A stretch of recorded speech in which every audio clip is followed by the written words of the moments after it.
Hello everyone. My goodness, it's been a while. I'm Steve. Welcome to another Mac84 live stream. And I forgot to bring the tripod over again. This is going to be a fun stream already, I could tell. Oh boy, we have a bunch of people in the chat already. 20 people. Oh my goodness. And Steven has to go. No worries. Have fun. Alright, my goodness, we have a bunch of people here today. Hello. No more cleaning today. We're doing some fixing because I'm behind. I am behind. Oh, I'm an ass. Alright, let's see who we have in the chat here. We have Trina, we have Bruce, we have Joltek, we have Sean from Action Retro, who was not first, but he made a valiant effort. We have Mike, we have, let's see, who else? Hot Rod, Sad Mac. We have David. David's here early. We have the original collector, we have Retro Techie. We have Leo. We have Matthew. Hello, Matthew. With the username change, just to keep us guessing. Ms. Neb with the cutest cat emojis possible. And Apples Anonymous. Who else we got? We have Justin. Hey, Justin. I do owe you another email. I just have to get those drives off to you. And Joe. And another Matthew. And Will. And oh my goodness. This is Skylar. And so many people keep joining. Hello. Okay, so yesterday. Was it yesterday? Yes, yesterday. We continued cleaning up the basement. And so as you could sort of tell, this is the desk where I usually have that monitor on.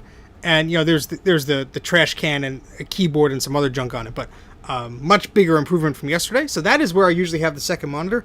The microphone is usually over there, too. So I'll move that in a little bit once I get this on this camera. On a tripod there. I need to make sure I have all my tools. Because I just realized when I was working on the pipes, I had to open a package of something. And I used my scalpel. So I need to make sure that's around here. We got a super chat already. Oh my goodness. Thank you very much. Eep. This is from Damien. I hope I'm pronouncing that correctly. Eep. Thank you very much for the super chat. Greatly appreciate it. No, not that type of trash can, Mike. If I had one, you would be the first to know it. What are we not cleaning the basement? I guess moving things around is technically cleaning. Maybe. I mean, this is trash. I can put this in the trash. That might help. and I'm looking for tools on my desk, so I mean, a scalpel this is not, but yeah, we're off to a good start, I think. Let me move that. Where's the? See, this is what happens when you clean up. Everything gets moved around. Oh, hello, Walter. Thank you for joining. Let me grab the trash bin here because there's some junk on this desk I could just toss right out. I usually have a different trash bin by the desk. I have no idea where that went. So, this is what this is. This is just... Oh, wait. There's screws in there. You put those screws in a bag. You never know when you're going to need screws. Just like these random capacitors in a bag. Okay.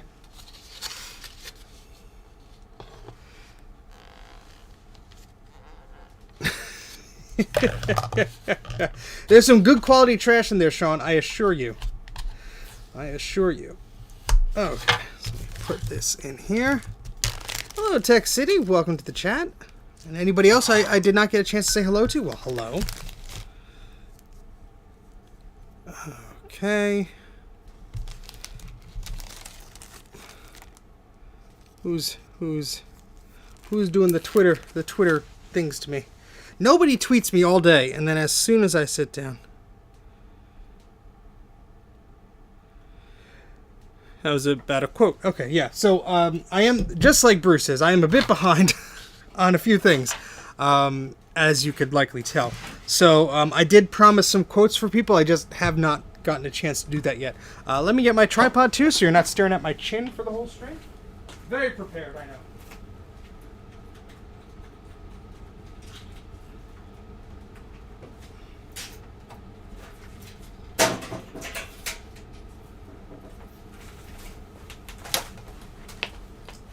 And we're going to move the microphone. Cover your ears.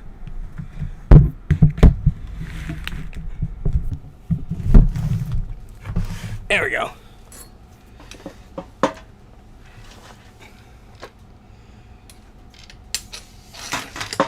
Bruce S., an excellent question. Have you ever been cleaning, then you find something in the wrong place, so you put it somewhere else, and then later, when you try and find it, you remember the wrong place, but not where you moved it to? That happens to me. That's the whole story behind this. That's a lie, but it's a good lie. It's a good lie. That's why everyone jokes I don't throw anything out, but I really, anything technology related, wires, stuff like that, I tend to hang on to because I usually need it. The second I throw it out, it's like, oh, that's where that part went. Or I found the thing I thought I didn't have anymore, etc. Alright, so we're going to take you guys off this little camera here. But Bruce, I'm feeling like you say that from experience. Is that a safe assumption to make? Yeah, let's mount you on this tripod. And the magic of tripods here. Alright, I think that's good. For now. Okay. Alright. Majoring of the trash heap from Fraggle Rock. Oh boy, we're off to a good start today, aren't we? Okay, so let's try and find the important tools that we need today, because my desk is littered with nonsense here. Don't need that anymore. All right, so we have the older scalpels. Those aren't really gonna cut it. But don't. What's your favorite Macintosh? Actually, if you check, and this is a very lazy answer, if you check the FAQs, the link to the FAQ that is in the video description text box, you will find a list of my favorite Macs. Because there are multiple. I mean, how could you just have one? But if I do have to name one, it would be a Key Lime Clamshell iBook Special Edition. Because why not? Why not? PowerBook batteries all over the place. We got a SCSI to SD adapter all over the place. This is what happens when you clean everything else and not your desk. Oh, don't worry. I'll find the scalpel by stabbing myself. Xbox Live Gold subscription card. I think this is when the Xbox 360 just came out. I think that's a little outdated. Oh, my goodness. Alright, well, we got our keyboard.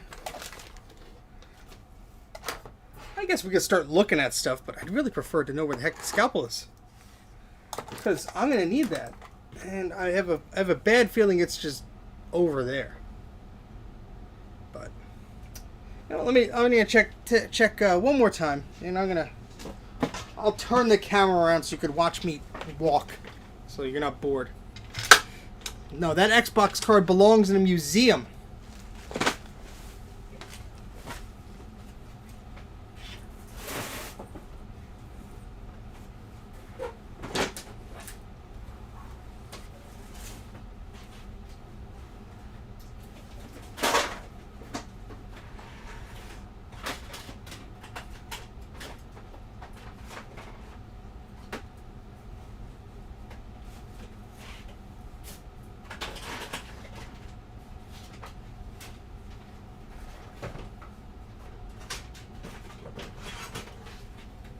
What the heck?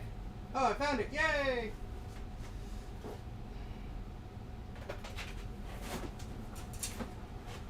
Watch out, he has a scalpel. And a pair of scissors. He is not running with them. He is walking slowly with them. Oh, okay.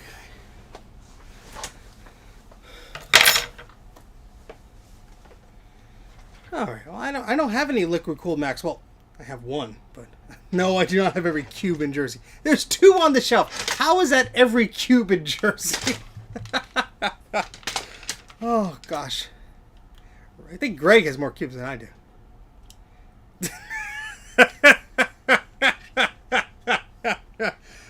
Well, in that case, Bruce, my favorite Macintosh would have to be...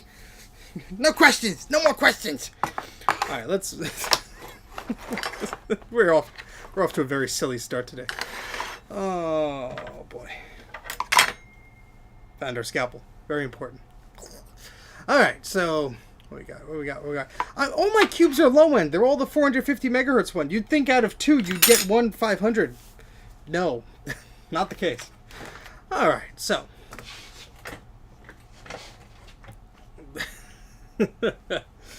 alright, let's move this microscope closer because we are going to be needing it. I have two machines, and you're going to help me, well, two logic boards.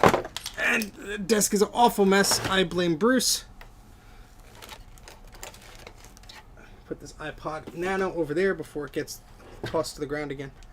There we go. And this is going to topple over.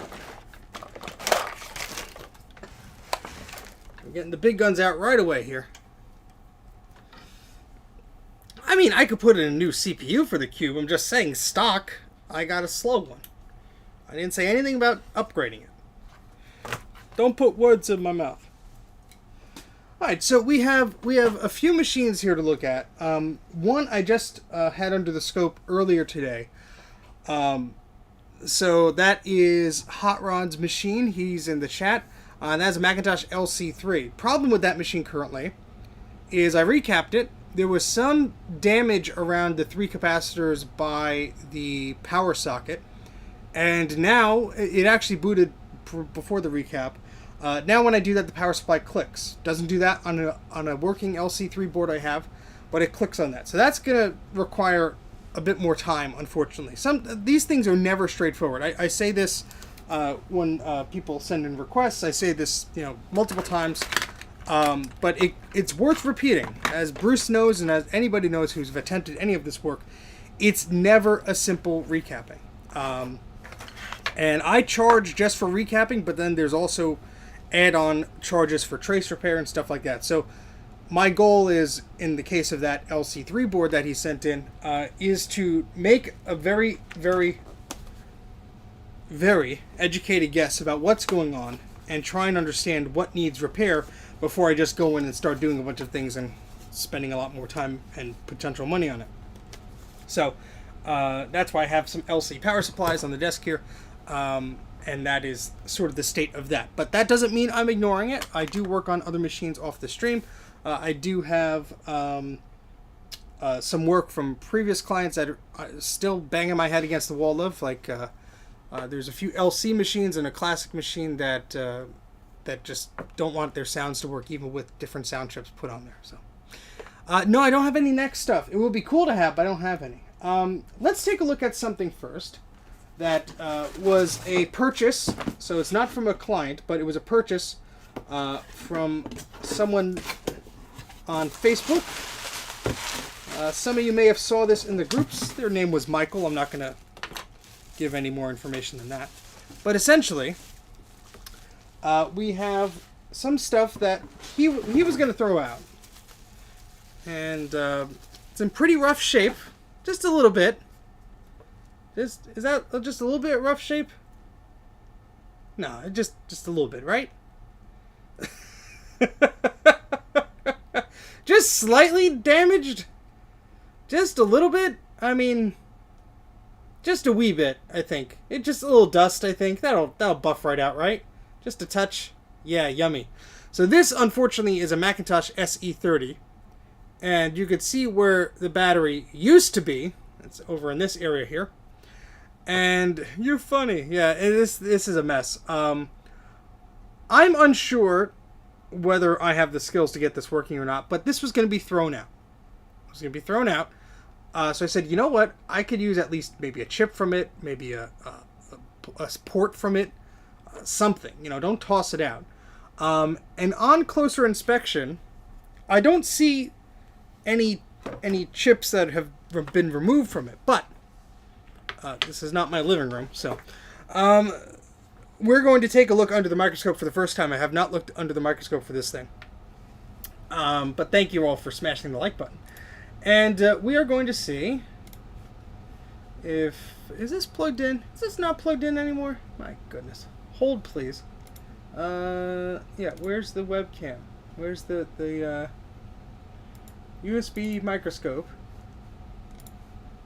What the heck, man? Okay, so for some reason, this camera is not connected. Hold on. I think Bruce sent his curse to me. Well, there, it's working in there. So what's going on? Let's try this again. That's that. That is this. One more time.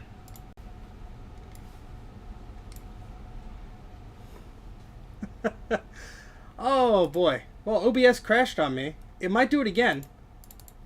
So yeah. This has been fun. Oh boy. Oh boy. Hopefully you could hear me. Anybody see any good movies lately? Oh my goodness. Let's go back here for a moment. So, yeah, something broke. I could see the microscope's camera in something like QuickTime Player or Photo Booth, but excuse me, but not in OBS. Yeah, I don't know what the heck is the problem with that. I didn't change where this was plugged in, did I? No. Well, let's check our friend Apple System Profiler here. Sorry for the troubleshooting. This just happens sometimes. Out of nowhere. Nope, that's plugged into... Wait, what? How is that on a USB 2 hub? This hub is supposed to be USB 3. Huh. That's weird. So I got a USB hub, and it's not... It's saying it's a USB 2 hub? Hold on. I mean, no, it works in one. Why wouldn't it work in the other? Yeah, never mind. I'm not going to unplug things. Yeah, I know I'm blurry now. Hold, please. What the heck? Let's go back to microscope. And we got nothing. Alright, let me delete the microscope camera and try and make a new one. Sorry, please. This will just take a moment here. And this will be... There we go. There we go. Okay, great. Alright, so let me readjust everything here because of all the good stuff that was going on. Alright. Okay. Alrighty. Oh, this is literally a brand new hub, so I'll have to investigate that later. As long as it's working now, I could sort of care less about exactly this setup. I know I'm cut off there. Hold on. Move the camera. It's easier for me to move the camera than recrop the video. So, all right. Yeah, I don't think HyperCard's up to the task of 30 frames per second in high definition, but who knows? Who knows? All right, so let's take a look at what the heck this is, what the damage is here. So, ooh, yeah, we got some green already. A lot of green.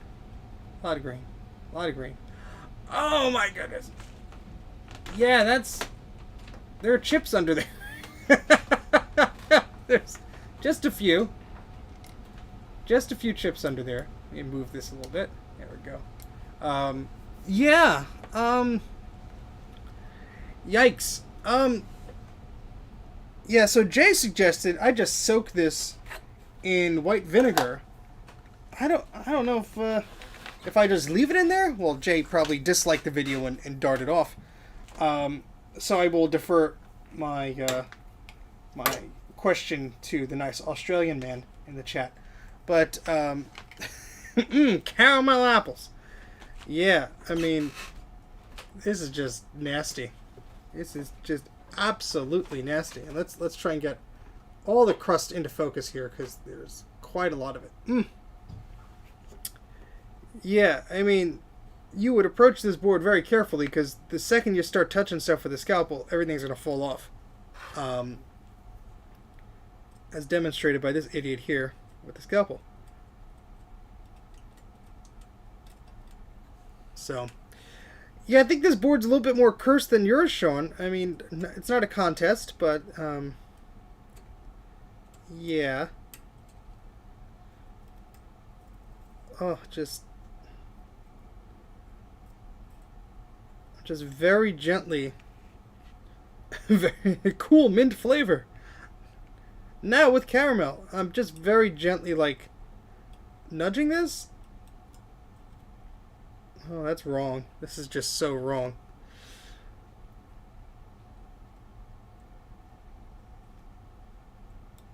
I don't even know what... Hold on. So the gentleman that sent me this was kind enough to sell me a working board. Now, this working board is for an SE30. Unfortunately, a capacitor fell off during its route en route to me. So I have two boards here. look in the picture-in-picture. This is a working one, apparently. The cap did fall off, but I could use it as reference to see what the heck was under. What was that? What was supposed to be under this area? So that's a capacitor, obviously. Sorry, no other chips, but there was a cap that was here at one point. Delicious, delicious capacitor. Green equals bad. Forbidden mint flavor. Do not eat. Yeah, but it looks so tasty. It looks so tasty. Yeah, so I may take Jay's suggestion there and just soak this in vinegar for a while to try and get most of this off. I'm just seeing how some of this is, but my goodness. Yeah, it looks like something just vomited all over here, to be quite honest.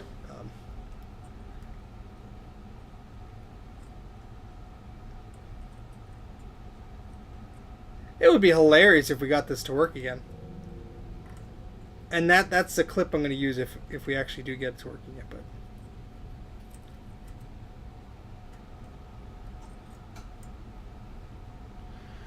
oh boy, yeah. This is. I mean, I didn't pay anything for this board besides shipping. So if this is strictly a parts board, that is what my expectation was. You got some motherboard in your corrosion there, pal. Yeah, this is Is this marshmallow flavor here?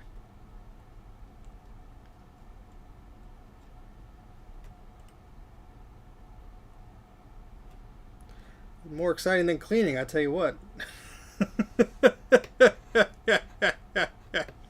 You're cleaning the wrong part. Everything needs to be cleaned. There's no... I don't think there's... I'm just trying to see... Yeah, oh gosh, look at that. So, yeah, we have two traces here that... let's adjust the focus here.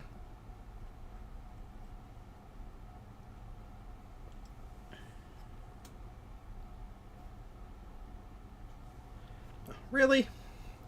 Yeah, since I moved everything around, this must have got bumped. There we go.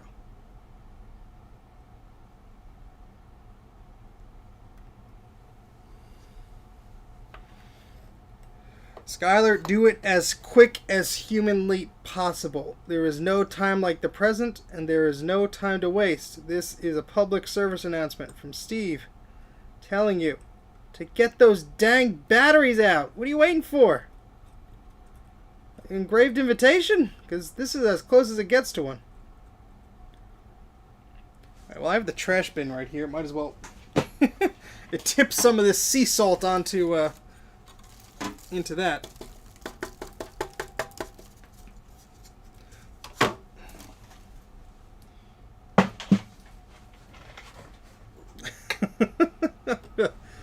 Oh boy. I mean, I'm surprised these traces look as under them are like intact. This has been rotted through. You could actually see. Look at that.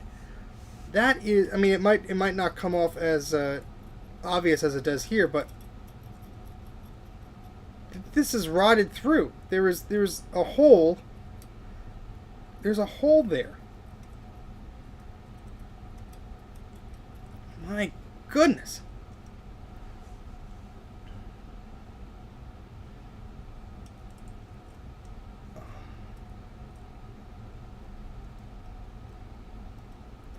Yeah, I'm just trying to get the big chunks out before I introduce any fluids here. Like this guy. Very gently. Very, very gently. Ms. Neb is hiding in the box there. She's like, this is too scary. Wake me up when the scary part's over. And Mike is looking at this and going, I hope that SE30 I have with the battery in it is still okay, because this don't look like fun.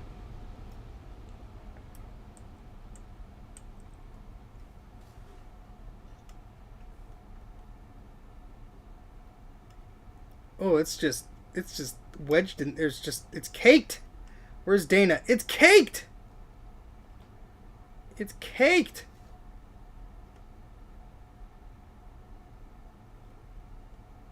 My goodness. Alright, time to dip that in the trash bin again.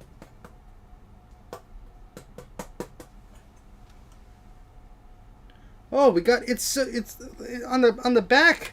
It's even corroded on the back, and there's my goodness, I've never seen a board this bad. Hold on, let me zoom out here. It's like cleaning off your car. It's hard to see it because the way this board pops up and the board I have on my desk sort of makes everything higher. But look at that. That's it's even got through to the other side. Look at that. This is on the other side of the board. Macronavirus, yes, caked. My gosh, yeah. I mean,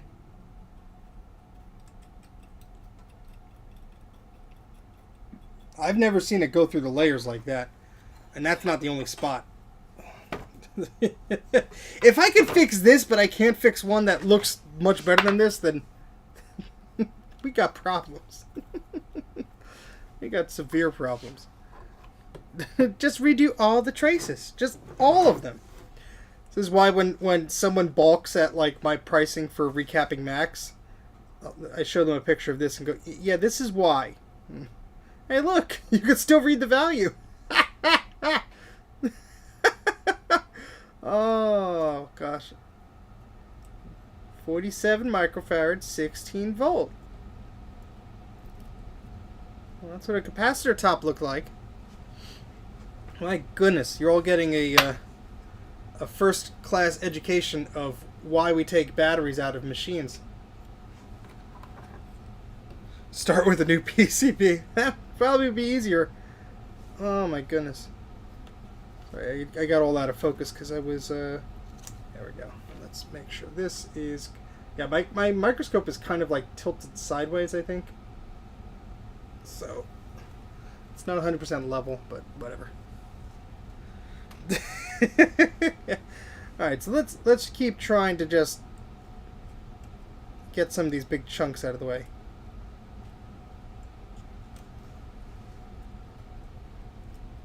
For all the good logic boards that have been thrown out, there are bad ones that just continue to live on.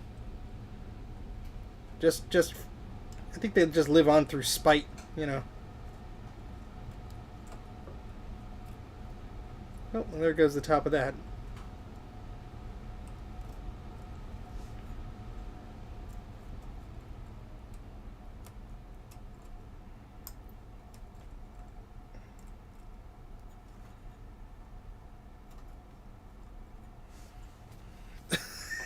See if it catches fire. I think you'll see the flames from there, Mike. It'll post. That'll buff right out. Well, look at the rainbow pattern here. Look at that. Well, right here, my friends, we have a very magical Macintosh rainbow. Mr. Macintosh has blessed us with a rainbow here today. Oh my goodness.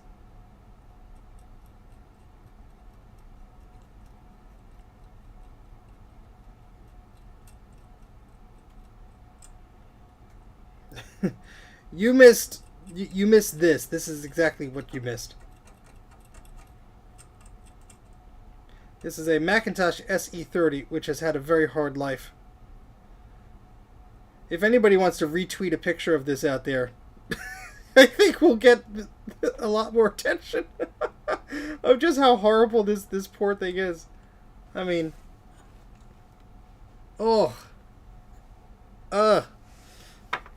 Steve Jobs is probably rolling in his grave going, why did they ship a machine with a fan in it? I said no fans and no expansion slots.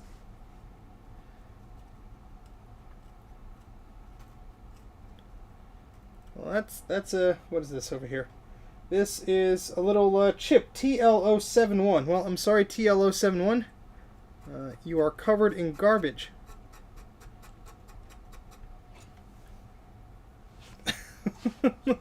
Well, I'm being very gentle first, because I want to get all these big, like, boulders, for the lack of a better word.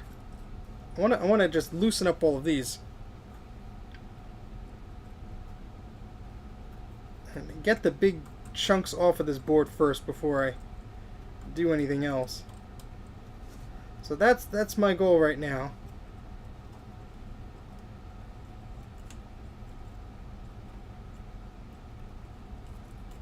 It's like somebody was building like a fort for their army men.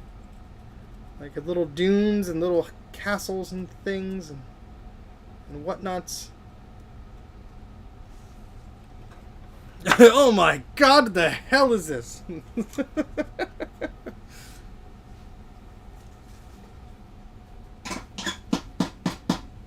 Oh, Mr. Simpson, I see your T4700 is running perfectly. Oh my great good god!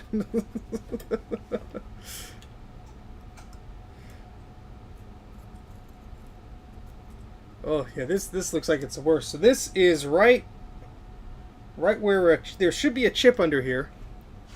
We're about to see if it survived, because this looks like it got quite the brunt of whatever the heck happened here. Now you want to chop up the corrosion finely, and you want to add 3 quarts of water to the soup stock, and get that to a boil.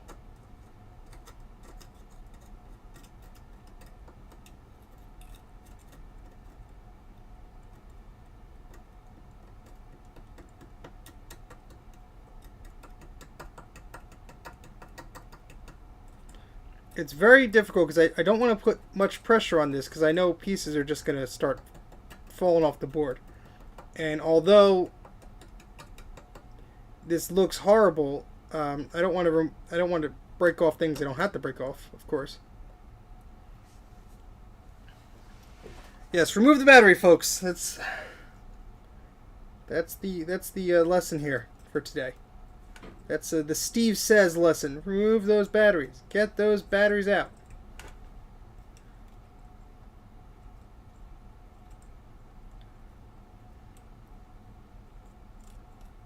So while we do this, I'm going to talk about a few things. So we do have we, as in the royal we. I have a giveaway happening on Sunday. Saturday is the last day to enter this giveaway. It is for an Alpha Smart 4000 word processor. To find out how to enter that giveaway, just go to my channel, go to the giveaway video that happened a few weeks ago. Watch that video. It's only a few minutes long. It's not an 8-hour live stream or anything silly like that.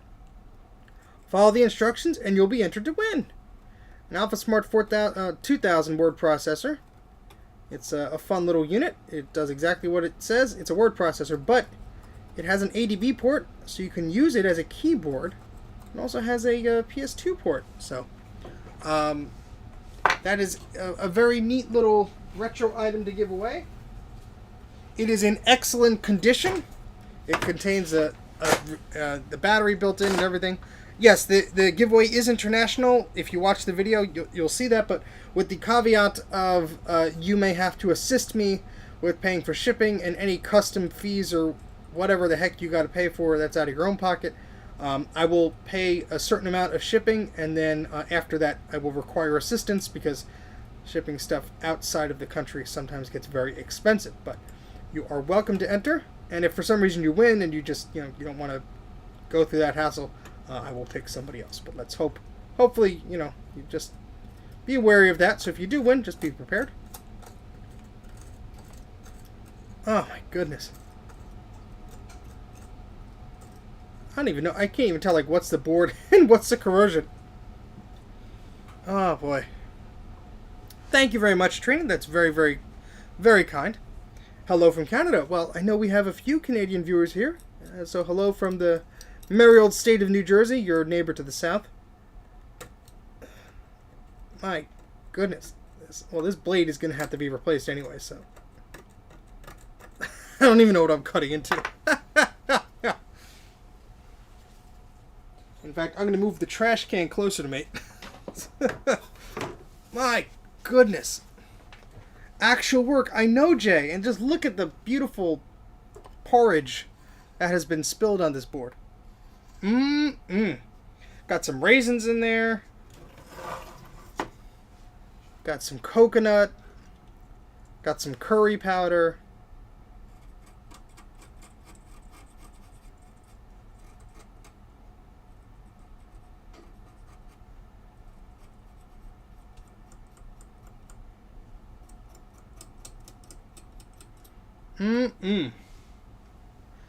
Yum diddly yum.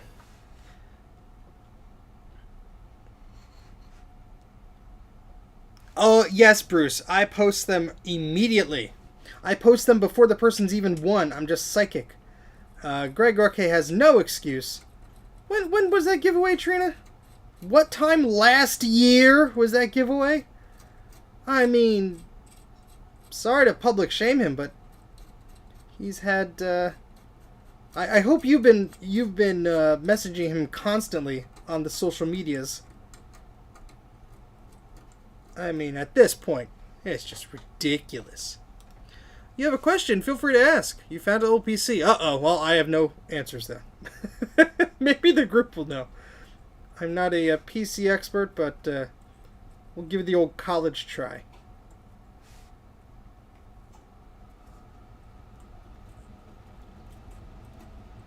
It's like I'm carving out a project of something.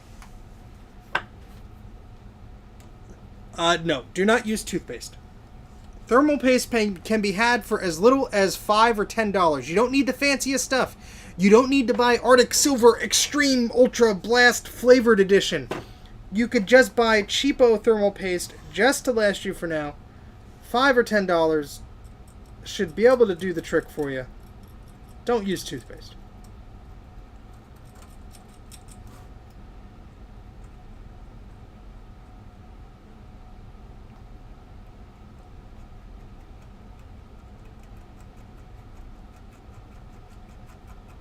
My gosh, this is even hard to get off just flat surfaces. Like, just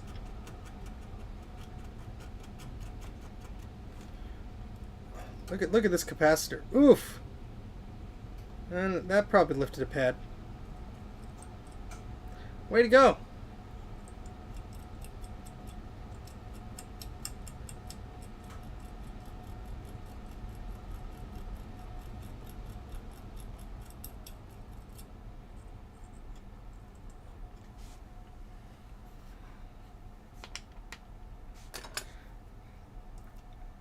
Ew. Who needs a significant other when you have corrosion and trace damage on a logic board? I mean, what better friends can you get? If a pad is lifted, that's the least of my concerns.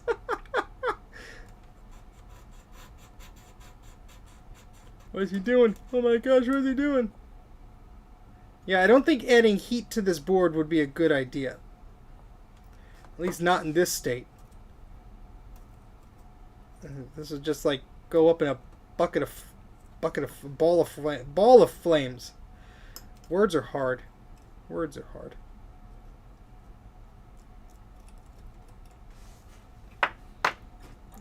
Yes, there I saw a little bit, but I mean, that's why when the picture was posted and the guy said he was going to toss it, I said, well, at least send it to me for parts. I mean, there are some chips on here, like the processor and stuff, that look fine. I mean, yeah, it would be a pain in the butt to, take one off and replace it and whatever on another board, but, I mean, they're not making these systems anymore, so parts are parts. Alright, so I'm looking at the other board I have just to see where it's safe to cut. So we don't want to remove anything that is a component here. Got some Cheeto dust here, Doritos dust, whatever your snack of choice is. Well, that's what the dust is.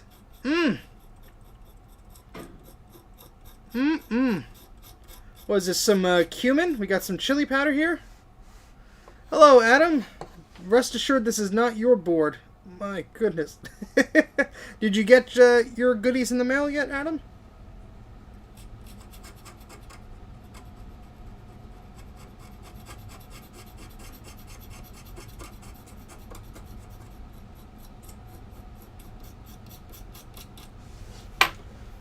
Oh, boy.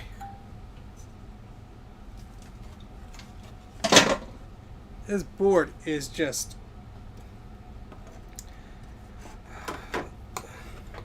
Well, if you like it with mustard, there's plenty of that on here. I mean, oh, look at that. Oh, boy.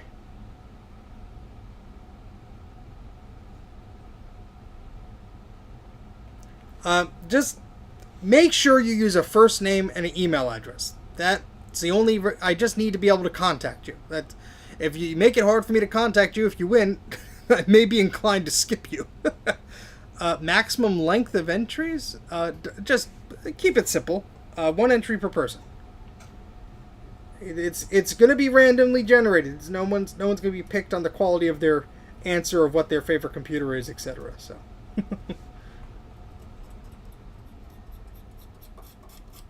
But you have until... Oop, now we're getting it on my desk here. You have until Saturday to submit your entry. I suggest you do it sooner. And Sunday we'll be doing a live stream to announce the winner. You do not have to be present to win. Okay, no worries, Adam. I tested it before it was sent out, so I'm crossing my fingers the shipping did not jostle it too badly. But may you enjoy your Macintosh.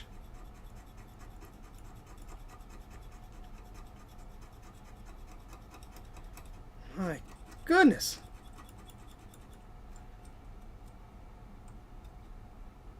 Right, so right next to here was a capacitor. At one point in time, a capacitor lived here ages ago. Yeah, so this was actually an axial capacitor that lived here.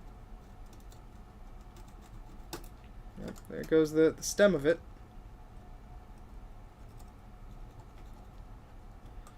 Bruce just has a big old bucket of popcorn. He's like, well, I'm glad I'm not doing this right now.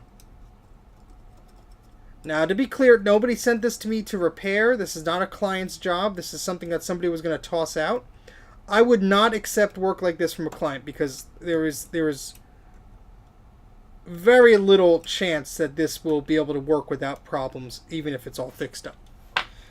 So this would, if you have a board like this, I'm sorry. It's a parts board, if that, or an art project. Oh, we were just talking about the 4,000 subscriber contest. Oh, I got the stuff all over my fingers. So if you have not watched that 4,000 subscriber video, that contest video rather, that came out a few weeks ago, a month ago, maybe even more at this point. That's what we were talking about. So there's still time to enter. The giveaway will be on the 31st. That's a Sunday. And the last day to enter will be on Saturday. It's for an AlphaSmart 2000 word processor. Can I cut into this? Oh, there goes the leg. Maybe. Oh, no. Still there. Oof. Oof. Alright, so what's over here? What's over here? There are 2 chips. Okay, so that's all we're really worrying about here. Ah, yes, ZDTV, Tech TV. Fun times. Yeah, Matt, that's exactly my reaction. Yeah, just a little bit, Galaxy. Just a wee bit. Just a wee bit.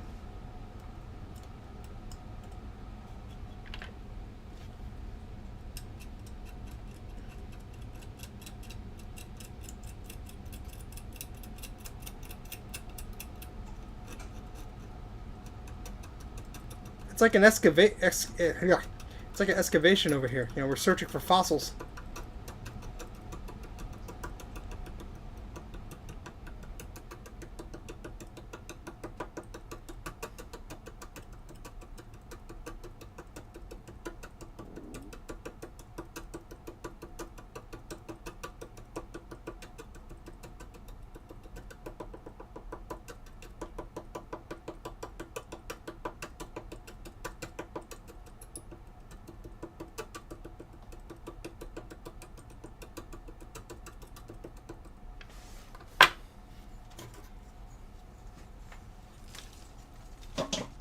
We're going to find Michael Spindler's earring or something. Oh, boy.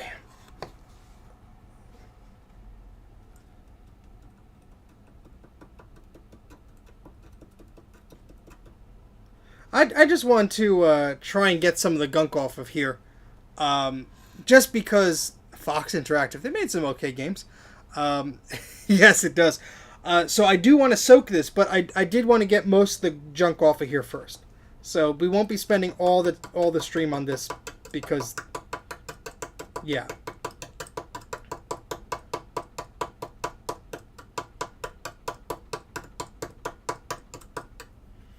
But I want to get some of the big rocks, the big boulders here. Whatever I could easily get off. I'm not gonna like pry every little bit off of the board, but these big areas I just wanted to try and address before I gave it a little soaking. There's a YouTube video. Watch that video. There's instructions. You basically go to a website, fill out a form. But go to that YouTube video. It's on my channel. It's wasn't posted too long ago. Has a big Alpha Smart logo and it says giveaway 4,000 subscribers, yada yada. So check that out.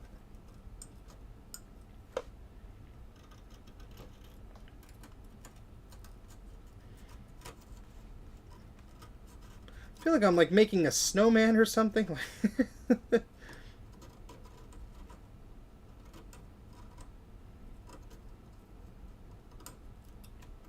A corrosion man.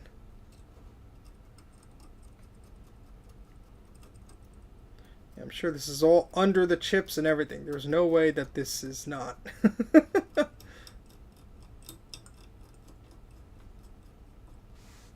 As long as you're not calling me a jerk, Steve or Steven is fine. Hey, jerk! Ooh, this capacitor is gooey inside. I wonder if there's like a liquid dessert inside. Oh, yeah, no, never mind. No cream filling. No cream filling.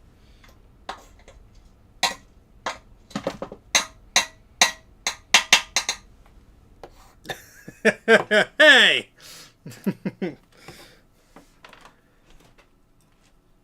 Oh boy.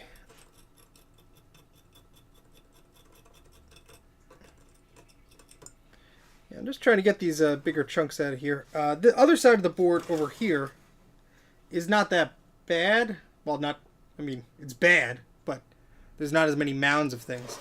But.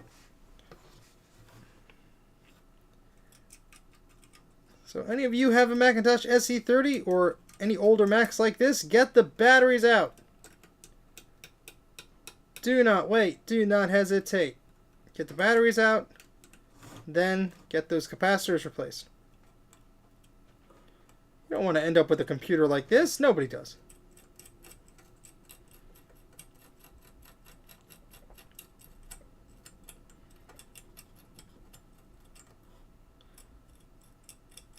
There's a bit of where a trace was. Oops. Oh, boy. I haven't seen him remove caps. I mean, I'm a casual viewer. He has so many videos that seem to come out like every day. That I kind of feel like I'm left behind, but that's not a bad thing. I have a lot going on. Have not really caught up.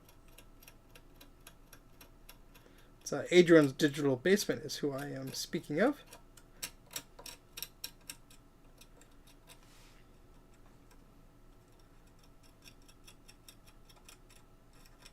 Okay, so I think we're almost done here, and then we're going to pop this in a bin of vinegar, white vinegar I have. And we'll let that sit for a bit. Yes, save all the batteries for safekeeping.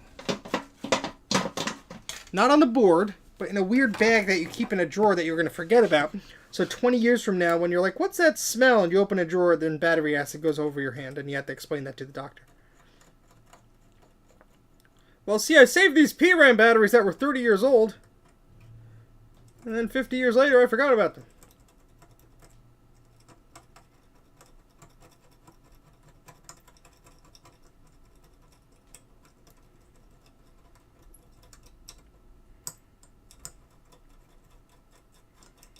We don't need no stinking capacitors. Or powder, or crud, or corrosion, any of this stuff. Please, get off the board.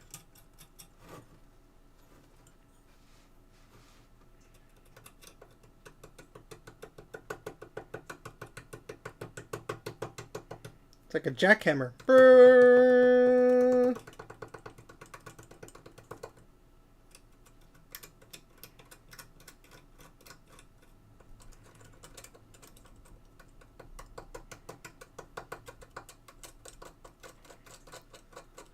Oh, there's some trace damage. What a surprise.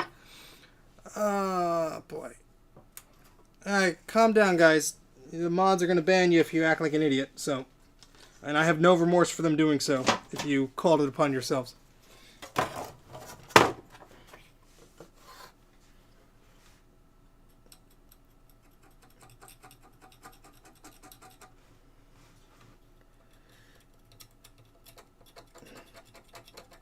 My goodness.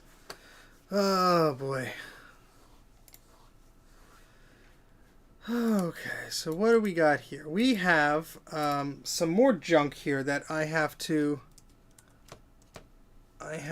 remove from this board. But what I would like to do is sorry, let me just catch up with the chat here. Yes, new PRAM batteries is great, but also if you're going to store the machines, take out the batteries. So that's what I do. I mean, I have too many Macs. Whoopsie, stabbed myself with the scalpel. I have too many Macs to keep fresh batteries in, and they're going to sit on the shelf most of the time unless I pull them down to use them. So I usually just leave them out. It's not going to hurt them or anything. So we're on the other side of the board now.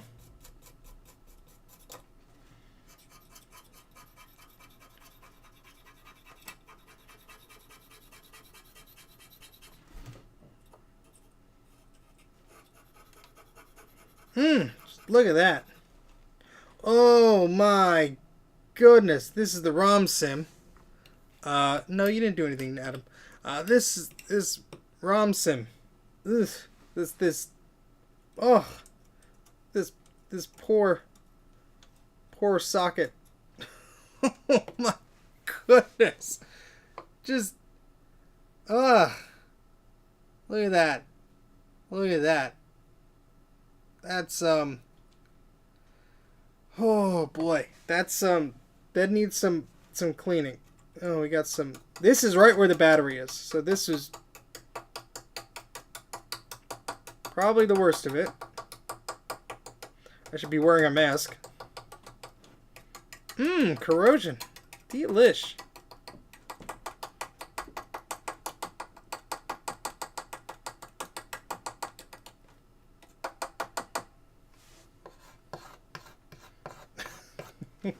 Parts is parts.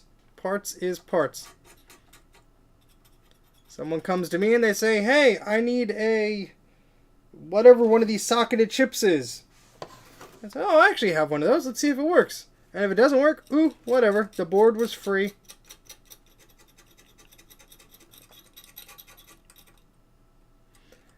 Parts boards are also good for practicing.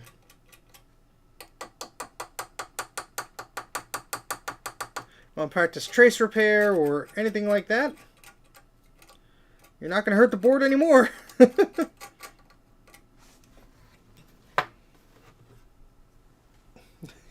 Pizza board. Yeah, this has a few different kinds of cheese on it, but not the type of cheese I would recommend anybody eating. It's low-fat cheese. All right, what kind of components are falling off of this side here? All right, we have. Whoops, there goes the other capacitor. Okay, so this is the same revision of the working board that I have here. So I'm just comparing them side by side. Doesn't look like any components fell off, except this Y1 little crystal thing. Whatever that is. This, here's the working, well, the much better condition board here. This little Y1 dealie. Bruce is like, I know exactly what that is. It's a crystal or a Y.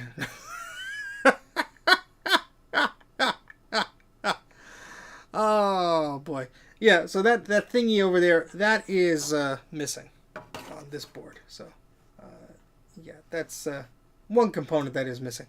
Oscillator, yeah, that's the thingy. Maybe it's this.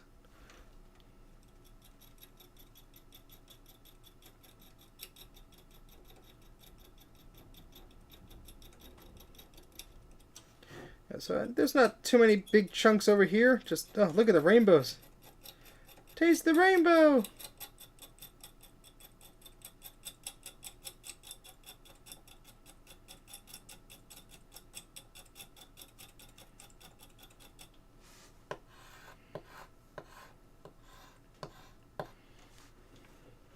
Oscillator, Y, dealy, same thing.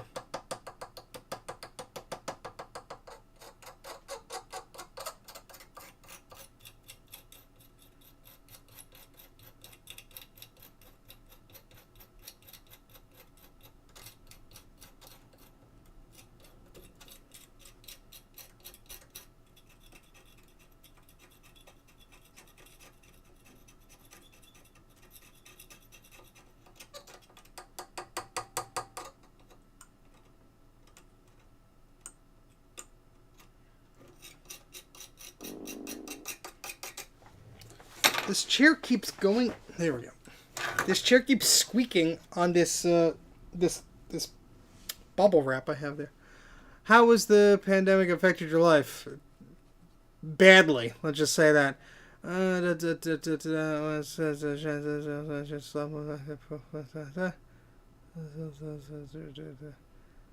I mean, you could put a fan on the slot loading Mac, or you could put a fan inside of it. Just don't put it too far next to the CRT.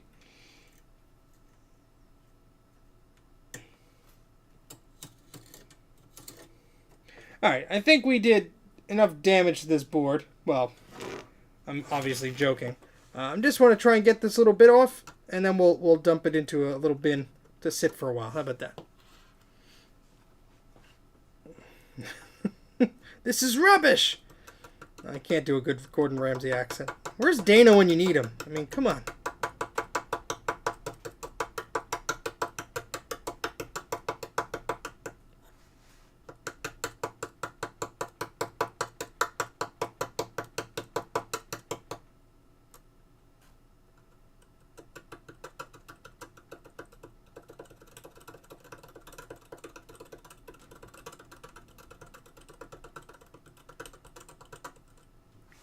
There we go. Yeah, you could put a fan right directly on top of it. Dana could be doing stuff. This is very, very true. This is very true.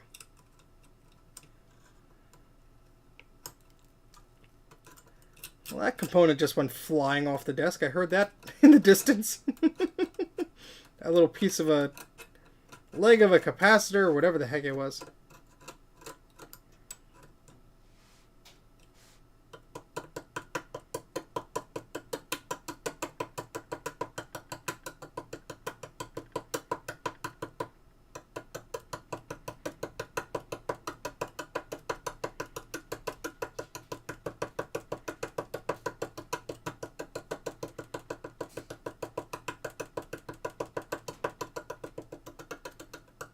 There's going to be a ton of comments on here tomorrow. You're stabbing at the corrosion wrong. And they will be quickly deleted.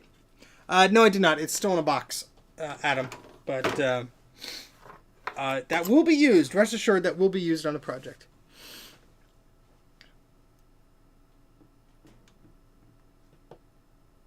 I mean, yeah, this is gonna take a bath in vinegar in a second. I was just trying to get as much of the gunk off of here before it went for a bath, but this particular area seems to be quite stubborn.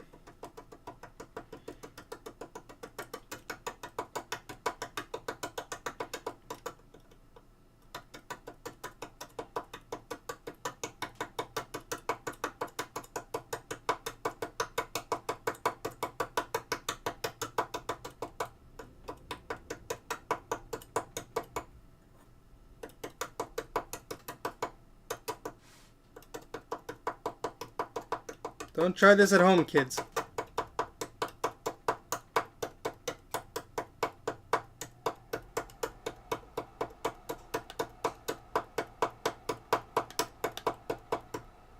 feel like I'm going blind. Okay, thanks, Adam. I may take you up on that. Thank you very kindly for the offer.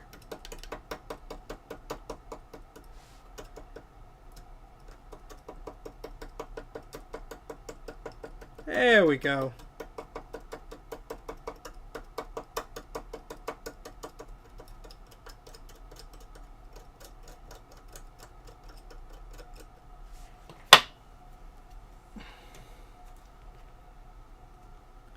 I've never had to fix a floppy drive yet because whenever one fails, I just swap it out for another.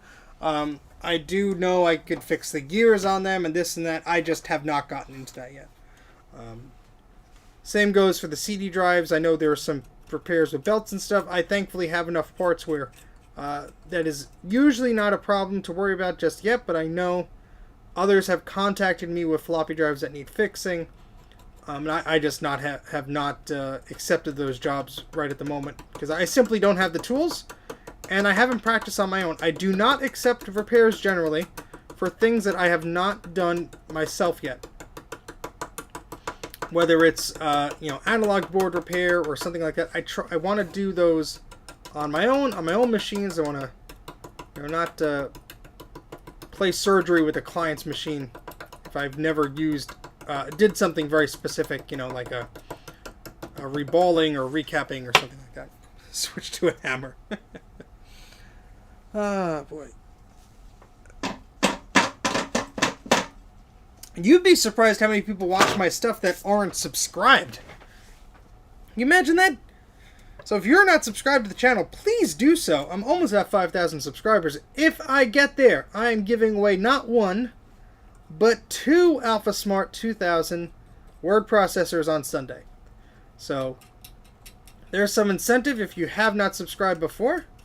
Help everybody out.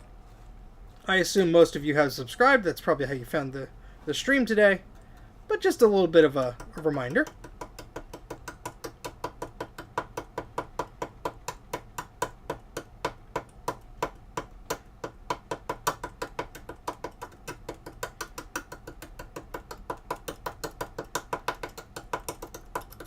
My goodness. Please subscribe and remove PRAM batteries. Remove CMOS batteries. Remove old capacitors. There we go.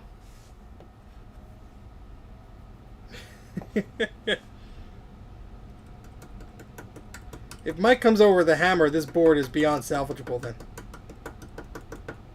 Alright, I think it's time for the vinegar. I'm just stabbing at stuff now, so let's tip that over here. I'm gonna have to get a little bin and the white vinegar. So let me put on the Be Right Back music. I will be back momentarily, and we will...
Okay. Alrighty.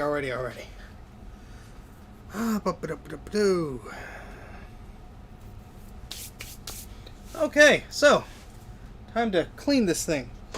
So we're gonna get a shot of before and after here. Let me get my phone out. So I get a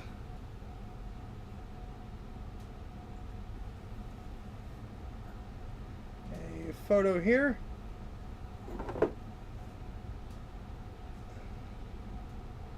Be like, I remember when he took that photo, he was on the live stream.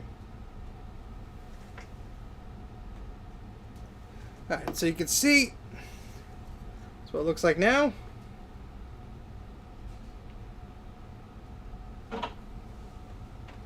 That's all the fun crust that's on this board. And I guess I'll fill this up with maybe an inch of this stuff. Unless I'm advised not to.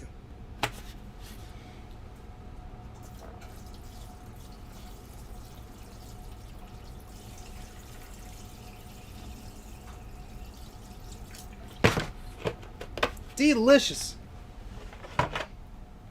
I should have taken a picture of the serial number, shouldn't I? Well, do that now. Oof, yeah, that's strong.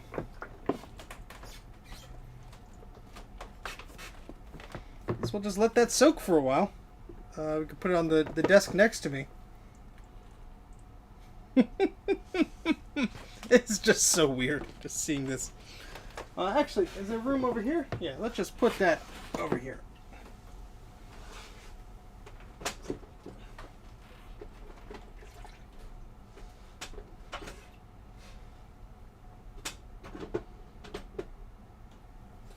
We'll see if that makes any difference in a little bit. Alright, let's try and move forward. Let's stay on topic here. So this is supposedly a working Macintosh SE logic board. Now, one capacitor did fall off, so I want to just replace that one capacitor there, and I'm just curious if there's anything else I should note on this board. So let's take a look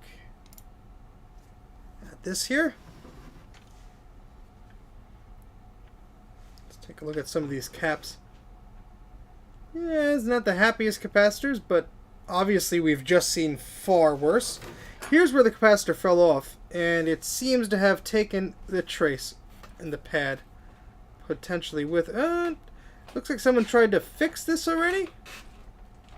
Of course they did. Of course they did. Oh, nice. Always good to have parts and holders and junk.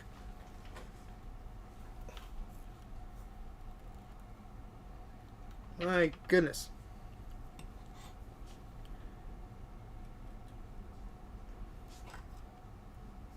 Sorry, let me just adjust the focus on this so I could see it how I have to, and then we'll adjust the camera accordingly.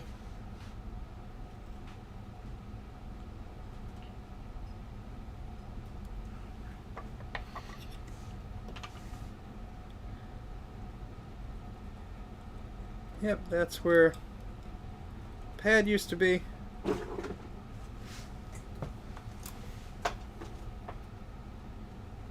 Sure that didn't spill over. Yes, I should be able to just take it from here to here. That should be okay. That shouldn't be too bad. Let's look at the other caps here.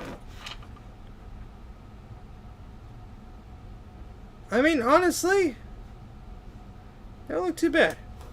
Is this a crack or is this like gunk? I don't know what that is.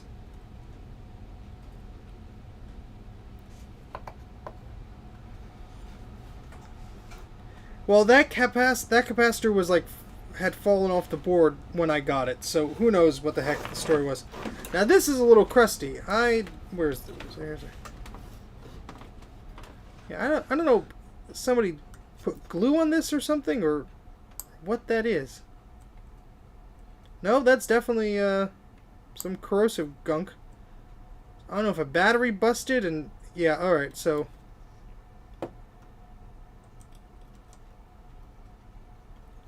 well, I will leave this up to you guys. So we have Well, I have two projects I could look at tonight.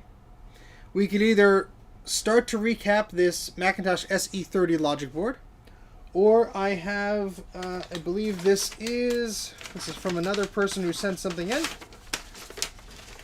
This is a Macintosh Color Classic. So we either have a, probably not Trina, we have a Macintosh Color Classic or we have an SE30 to potentially resurrect. So what do you guys want to take a look at? Macintosh Color Classic or SE30? May as well continue with the SE30, but Jay, well, I'm going to recap this one either. So it's just a recap of which one, the SE30 or the Color Classic. That's the decision that you all have to make. While I take a look at the lovely soaked. Yeah, I'm going to actually move this to the table so it's not as wobbly as you guys decide what torturous machine you want me to take a look at. I'm just going to give this a little scalpel poke here in that area, see if anything. How long should I let this sit in here for, Jay?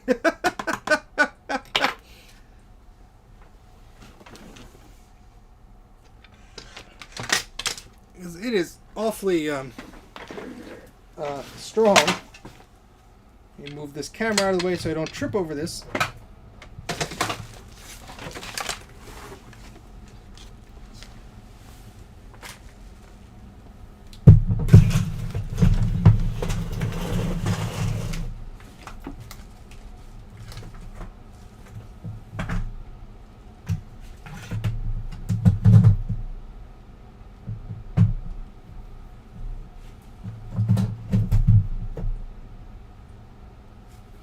I'll let that sit for a while. Let me creep back over here without stepping on anything. Okay.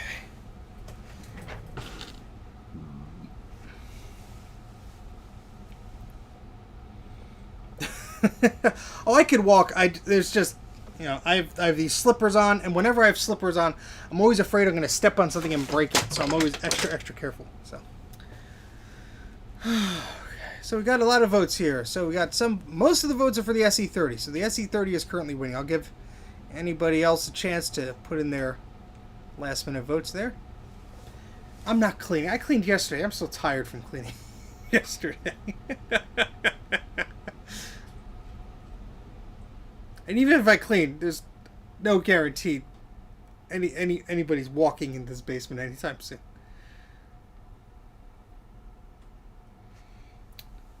I guess I should put the ROM sim in the Vinegar.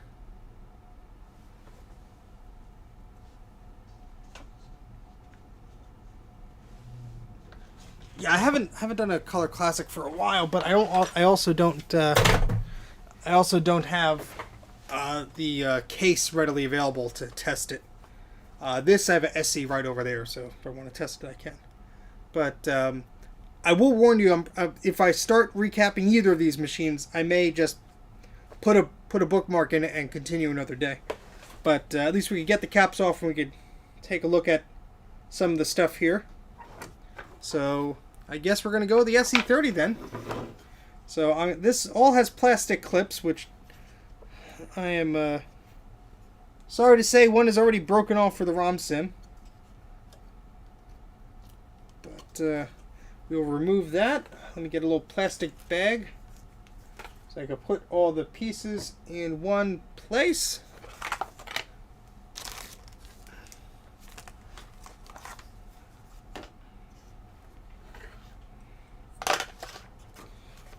Well, people fall asleep during my videos all the time, I am sure of it.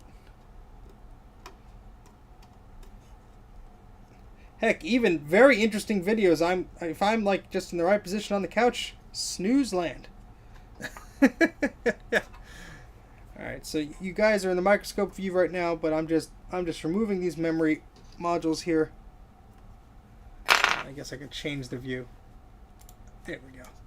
So I'm just very carefully. I think there's 8 megabytes of memory, so these are 1 meg each. Obviously, this machine can take so much more. And I do have a big mess of wires ROM sim. Yes, breathing is helpful. So that I'm gonna, upgrade this board quite a bit, but first it needs to be in working order.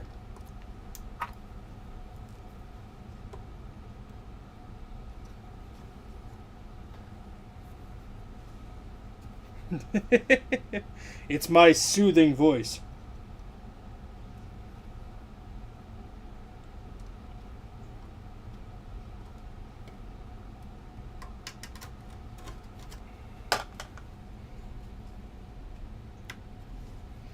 Right, we're halfway there.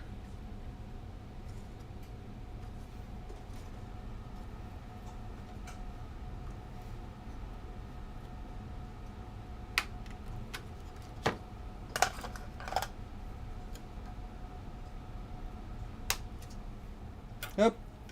Yeah, one was already broken off there, so that didn't help. It's still in there pretty snug.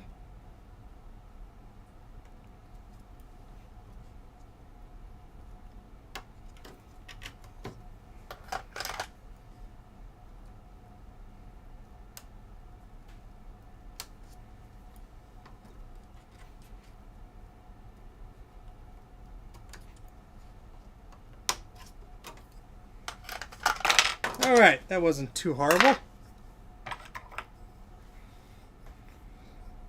If I had a working spare one, Adam, I'd consider it, but none of mine even want to consider working right now.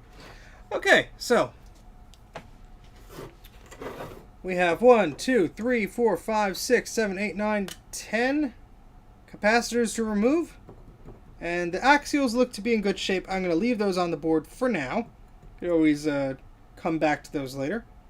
Yeah, so it's not too bad looking of a board, I don't think. So let's make sure our heat gun is plugged in. We need our flux, which I saw on the ground the other day. Oh no, there it is. Okay. This might smell a bit, but luckily this is not smell-o-vision. You lucky folks, you. Okay, let's bring all this closer.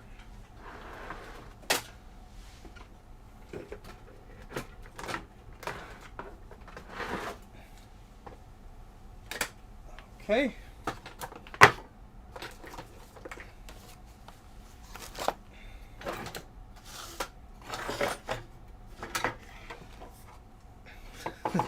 Organization. Oh boy. All right, let's see. So what is your favorite Macintosh out there? Everyone always asks me. I want to hear from you. Let's hear it. What are your favorite Macs? Could be a new one, could be an old one, could be a crummy one, could be a good one.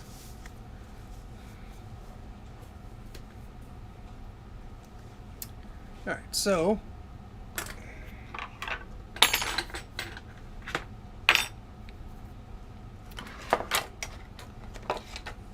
beige G3 desktop, says Sean. I'm surprised it's not the Cube. Although you probably worked on the Cube so much, you're probably like, enough with the Cube.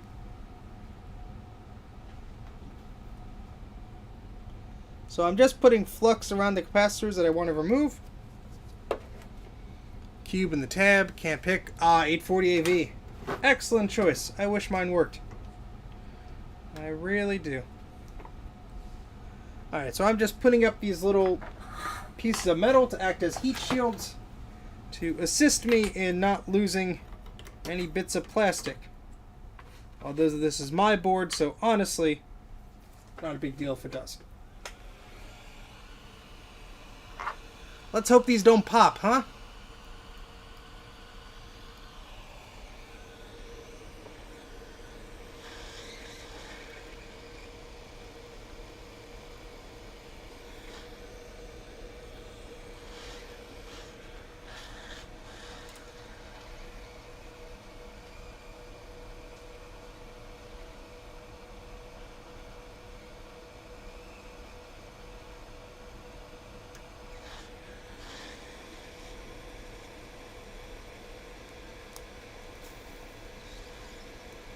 That's a popper. It was a very slow pop. Very slow pop. No, the blue and white is not ignored. It's an excellent machine. Delicious smelling capacitor. Ugh. Excellent, excellent choices. Alright, so that one has been removed without just some singeing to the serial number sticker there. That's okay. It's just a sticker. Alright, so this one, hot. This one is going to be probably equally as fun. And it'll probably pop, so...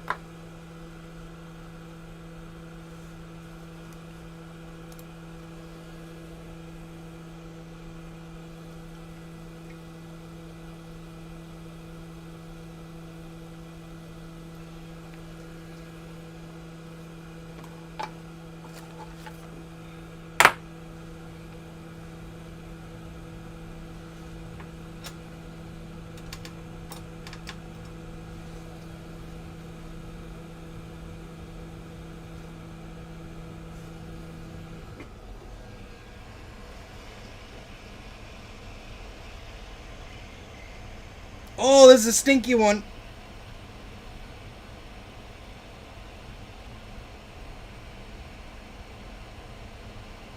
I don't know what that is on top of that, but it smells.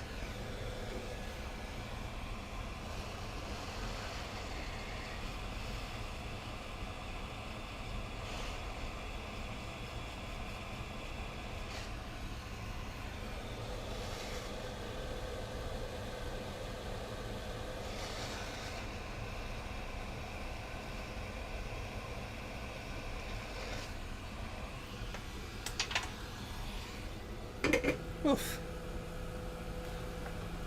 I use tantalum capacitors. That's what I prefer. Ceramics don't always come in the correct size, so I just have never used them. It smelled like burning chalk.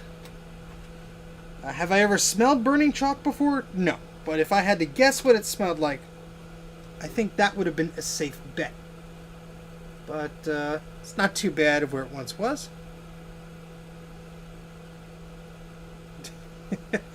How do you know when I was born? This is getting a little creepy. Who's been selling my secrets online? It's not too far off. Alright, so let's...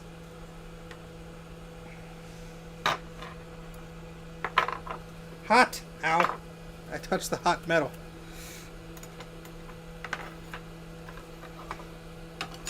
Metal hot! Fire bad!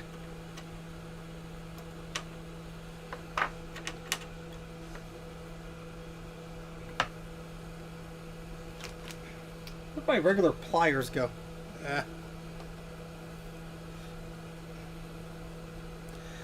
I used tantalums, yes. They were the only ones I had in stock at the time. And I generally find that they are easier to install. And they do not... there's less of a risk of them having issues in the future.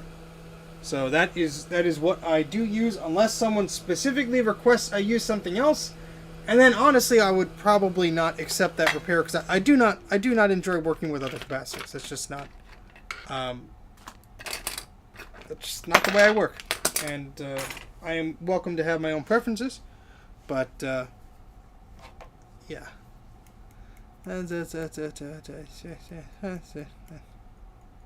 Fire hot, yes. Alright, let's try in. I'm just trying to fit this PCI cover here.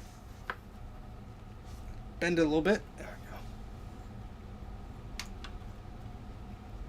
go. Just to cover that plastic there as best we can.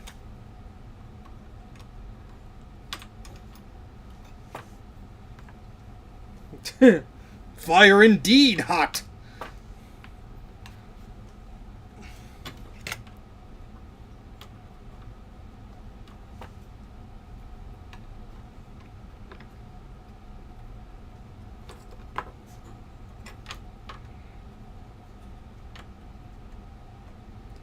Alright, let's get this over with. Well, Mickey, welcome back.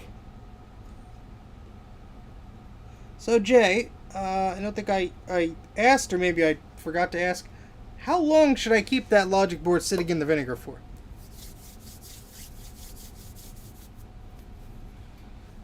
Yeah, I mean, with the power supply, electrolytic are fine. The axial and electrolytic ones, for a power supply, that's what I would do.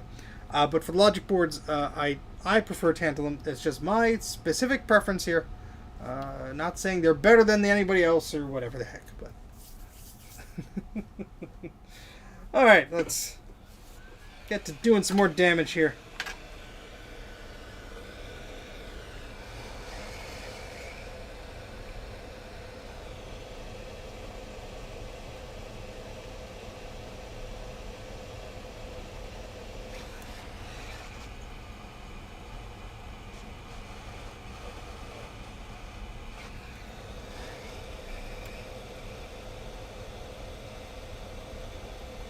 Go! That popped. And my soldering station stopped. It just turned off. Okay. What the heck happened there? Okay. And of course that's stuck there. Yeah, this just turned off. The second that popped, this turned off.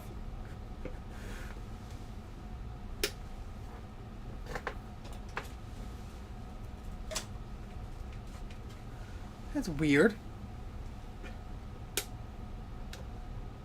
Alright, now it's on again. I don't know if the plug was loose or whatever. It first turned inside out, and then it exploded. Alright, let's try this again. My goodness, this is going to be an exciting one.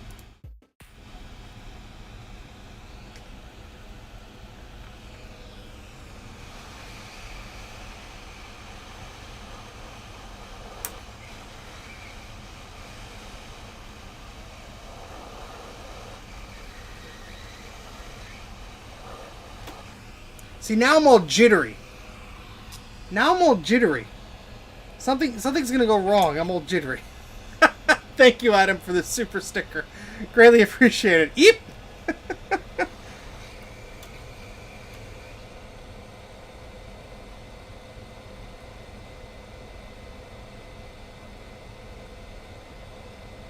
Is it gonna pop again?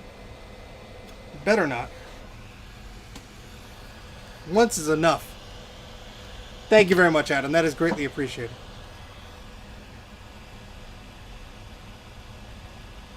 Yeah, sure, sure, Ray. If you want to share the, if you want to tell people to subscribe, and I'll make a silly face. Yeah, do whatever. That's fine. You're just sharing, sharing the link. Totally fine with me. Yeah. Somebody let out the factory installed smoke. It's not supposed to do that. Oh, that's a stinky one, too. I bet these both are going to pop also, and I'm going to scream like a little girl.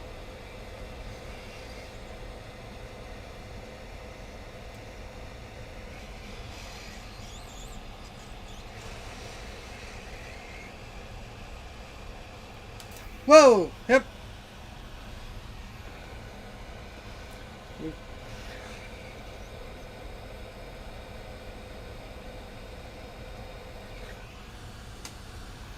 Yes, these are all winners.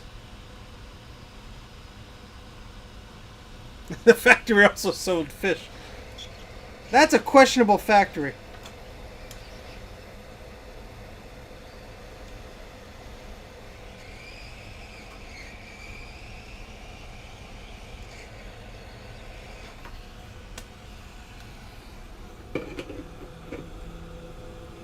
Alright. See how much damage to the plastic we did. See, this is why I say when I recap stuff, there's always a risk, because I put those heat shields there, and there's still some minor warping of the plastic here. It's just a cosmetic thing. It's not gonna break anything. But oh boy, thank you for the super stickers there. I got through it. My goodness, my goodness. Oh. It's been broadcast on a stream before. I'm like, eh. Alright, let's refocus this here. Yeah, so alright, those didn't come off too horribly, I guess. Like I said, there's just some plastic gunk there, but that should be okay. That should be okay. Alright, next. Onto these 4, and thankfully... Well, it's too zoomed in. Can we zoom out of here a bit more? No, that's not going to do it.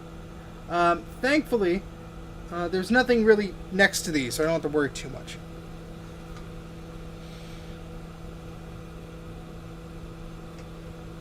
Sorry, my leg is kind of cramped here. Alright, so let's put some flux on these capacitors and get them off.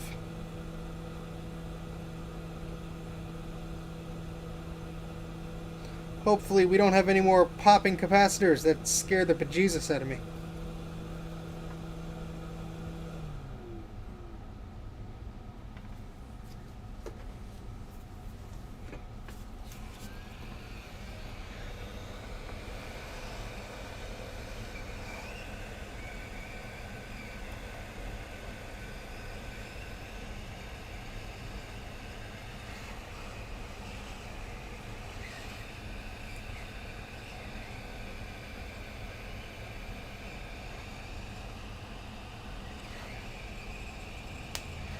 Whoa!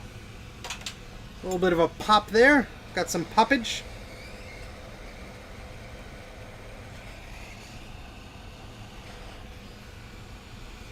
It came off without too much of a problem because the board was already heated up.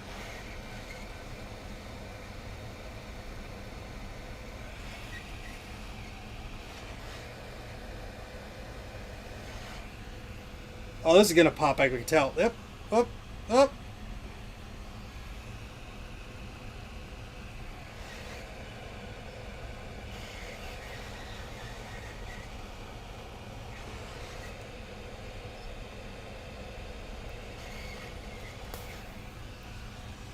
That was a little baby pop.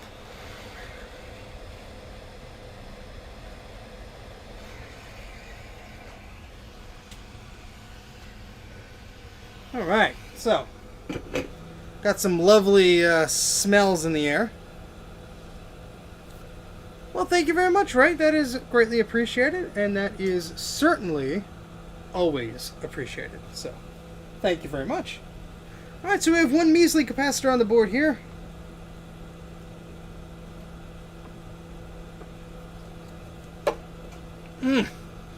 Oh, it's a lovely, lovely smell. And by lovely, I mean horrid.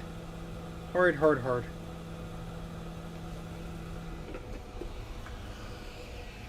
Pop goes the capacitor.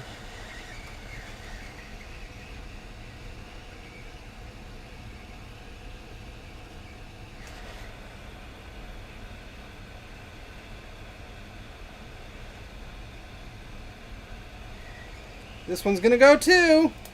Oop. That one smoked all the way down to the floor.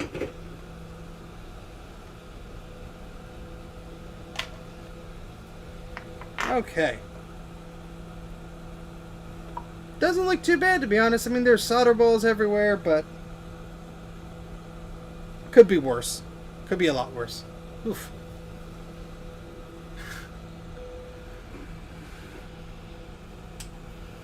All right. Yeah, I mean, that's another reason why I've replaced them with tantalum. Honestly, within the lifetime of me using this machine, I'm not going to worry too much about any issues with electrolytes leaking or anything like that. But you know, it's just what I have in stock. It's what I'm going to use. So let's get our recapping guide out here, and these recapping guides are famously done by the wonderful, the fantastic, the famous Bruce from Brankus Creations. Take a bow, Bruce. take a bow. Oh, thank you very much, Justin. That's greatly appreciated. Eep! Thank you very much for the super sticker. And let's put up Bruce's, there's Bruce's little banner here. Bruce, Bruce, Bruce, Bruce. There we go. Why is this showing? There we go. So Bruce has an excellent YouTube channel and an excellent website, recapamac.com. You'll get all the guides and stuff that I have here printed out.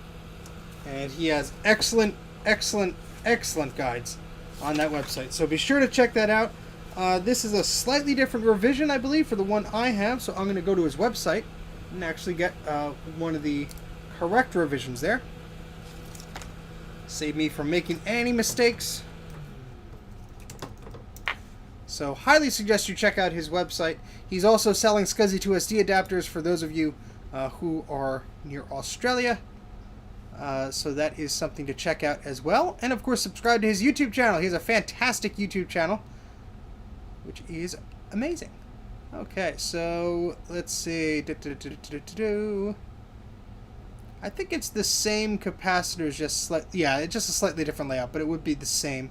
So I have everything here, so I should be good to go. All right.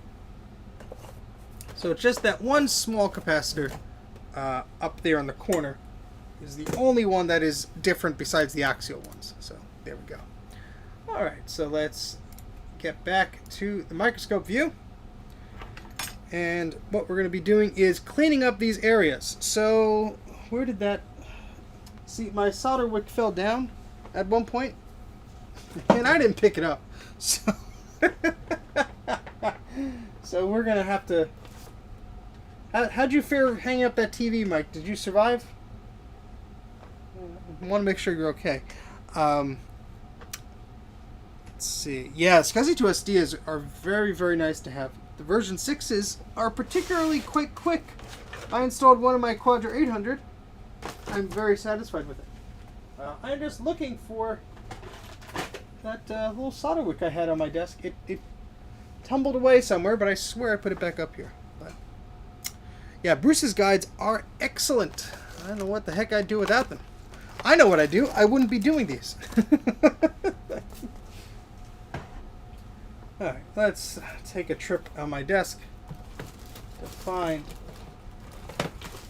where all this stuff is hiding.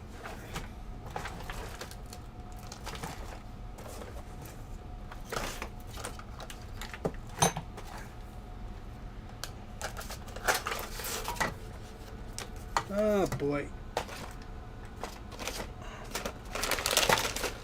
That's a shame. That'll be around here somewhere. Oh, thank you very much, Bruce. That is very much appreciated. Eep! Thank you very much for the super chat. Bruce always is a very kind friend, and I would be... I don't know what I'd be without his guidance of some of these old machines, because they are not straightforward. They are simply not straightforward. And it really takes an excellent community like the one we have here.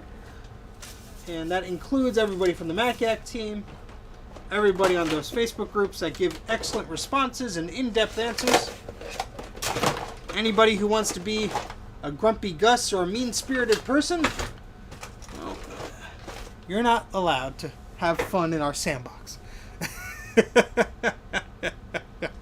He's my dad. Yeah, okay. I don't think that would work out. Oh boy. Where did this thing go?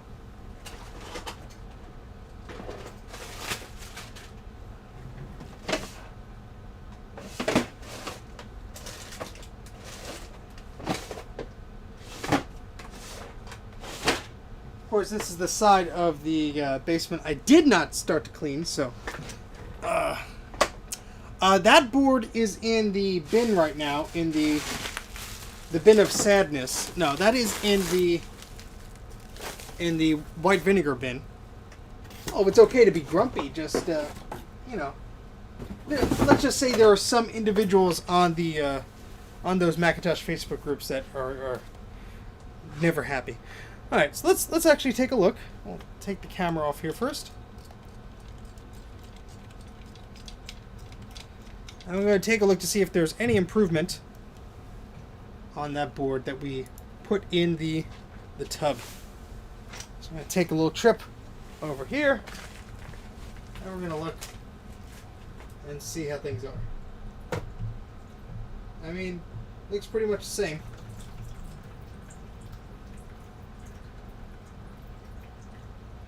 So I'm going to leave that in there. Let that work its magic, I suppose. And return to that a bit later. Maybe tomorrow, I don't know when.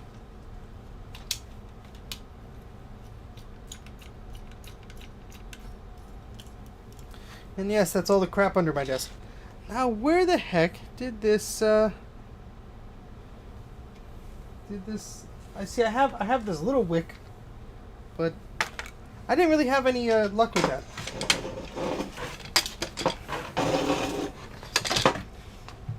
There's not a lot of room for me to go to behind this camera, so no worries, Adam. You just missed me rummaging around for stuff that's somewhere on my desk.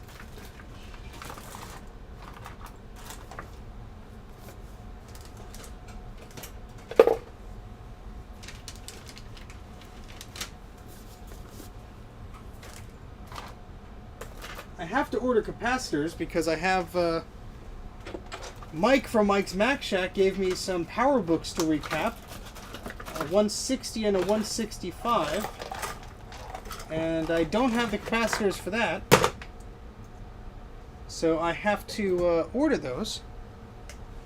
So that is going to give me something to do. There's always something to do, but not in the toolbox. Sorry, you guys can't see anything. Oh, Solar Strike, thank you very much for the super chat. That is greatly appreciated. Eep! Now I can buy myself some some new capacitors and some new wick if I had to. Smoldman. Moldman? I think Moldman is more appropriate. Thank you very much, Solar Strike. If I knew your real name, I would thank you personally, but it's okay to hide behind your username. It's perfectly appropriate. But thank you very, very much. That's a very generous super chat. And all of your super chats go directly back to the channel. Buying parts, buying accessories, buying consumable materials like this that I use. So, oh, it's Cam. Sorry. I have trouble remembering what I had for breakfast. So, my apologies, Cam. Thank you. Just, no, better excuse to that is I have so many adoring fans. No. Oh boy! All right, let's see how this wick fares, and hopefully we could get by with just using this today. But that is very generous of you. Thank you very much. All right, so the idea here is to get all. Well, let me change the camera here.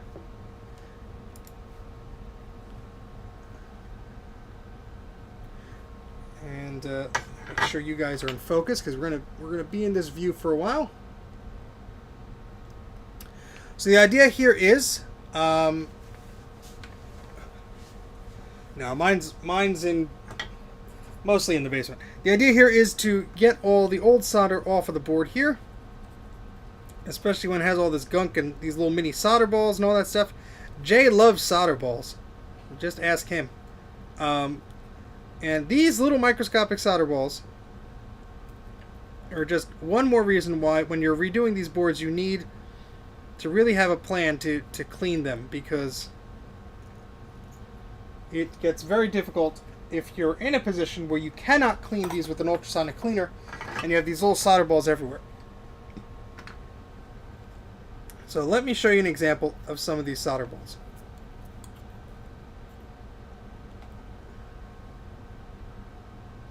Look how teeny and tiny these little things can be. Just all over the place. I mean, there's some over there. They're just hiding around here. Look how teeny tiny. So when people come to me and they say, I think the board looks okay. You know, I don't see any solder balls. I don't see any capacitor damage. I go, yeah, that's nice. I'll make my judgment when I look at it under a microscope. Because yes, my eyes can't see this either, but, I mean, you got solder balls over here. We got pads that are requiring some replacement. You know, it's just, it's very difficult to take someone's word of mouth and just be like, oh, okay, yeah, it'll be an easy job, because it never is. It honestly never is. And I'm not saying that to badmouth anybody. Obviously, you don't have the magnification to see it. You're not going to notice it. Thank you very much, Wells. That's greatly appreciated. Thank you for the super sticker there. I like the screaming. Eep! Thank you very much. That's greatly appreciated. Thank you very much. Yes. So there's this is not a client's SE. This was one that was sent along to me, but it's always good to practice on. The solder ball is just wedged in there. And I do apologize. I know I've received quite a few emails with the requests. It just takes a while to get a quote and everything like that. So thank you very much for your patience. If you send me an email, I will respond to it. It might just take me a while. So thank you very much, everybody, for understanding. There's just, obviously, this is like a hobby. I have a full-time job, other responsibilities. So I do greatly appreciate your patience. Generally, I respond to emails on Wednesdays and the weekend. So this Wednesday I didn't even get a chance to because I've been at work most of the day. But another little solder ball. So I could just go all day throughout this whole board and just remove all these little solder balls because there's so many. Especially when you're blowing heat around. These were all just sticking. My goodness. Almost a whole $1.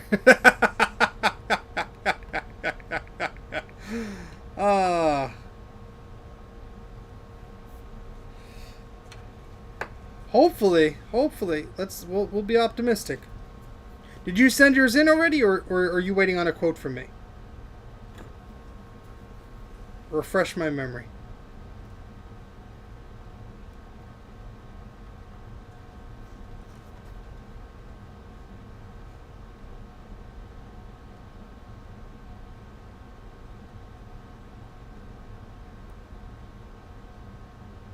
Yuck.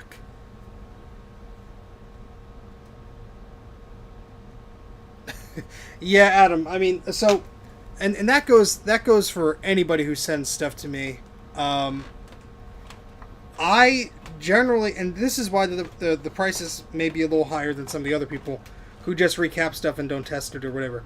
I thoroughly test things because I want to make sure if I ship it back to somebody, it's not going to have any problems. And Adam's board was one of those boards where I recapped it and the problem didn't go away. And then I cleaned it, and that helped.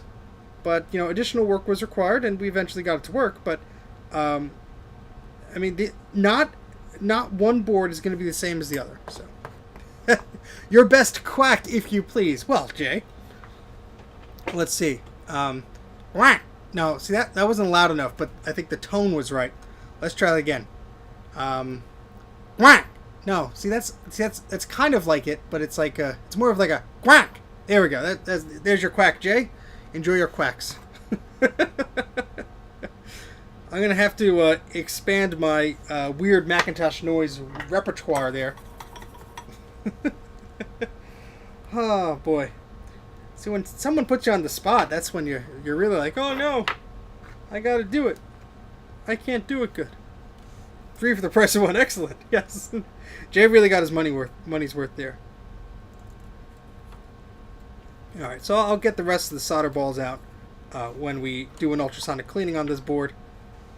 Hopefully they are not in any spots right now that are going to cause us any issues. But what I'm doing is just using the solder wick here and the heat from my iron to very gently, I'm just very carefully getting away most of the horrid gunk that is sitting on on those old pads there.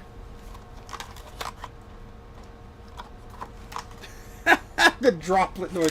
Bloop. I know how it goes in my head, but I can't recreate it.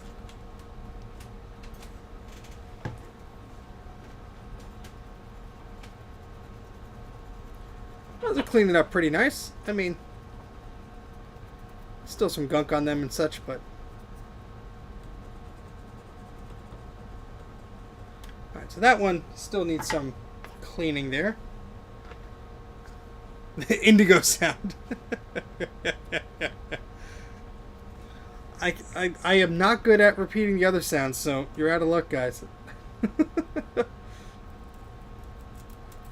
Now there's going to be a flood of super chats for me to make sounds that I can't make, and it's just going to make me look like an idiot. Well, I shouldn't have said that, because that will just make me look like an idiot. Alright, so we scraped away some of the trace there, but that's okay. We'll have to put some solder mask on it. Yeah, I think we'll probably end up putting the caps on this board another time. It's getting to be closer to 10:30 now.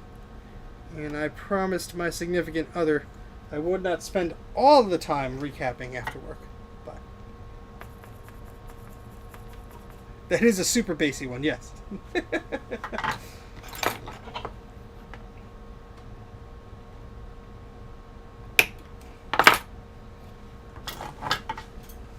Yeah, the ones that made the G3 speakers rattle. What a great sound, though, to demonstrate the speakers of that machine.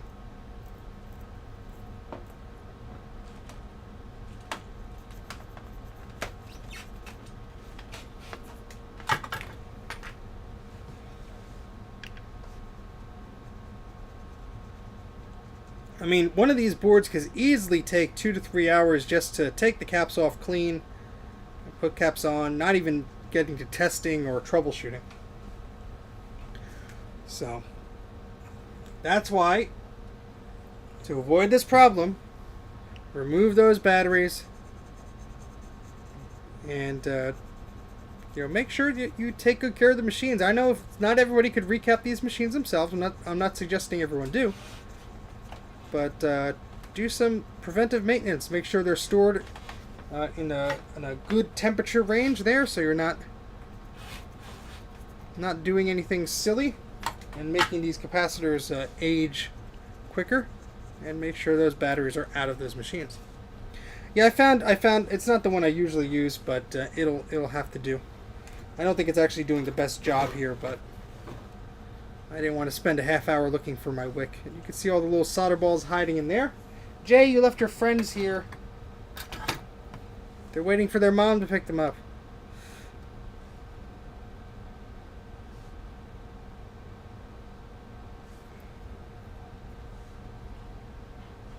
"48 Apple IIe's. My goodness. I don't feel as bad as my collection now. Ooh, that's good.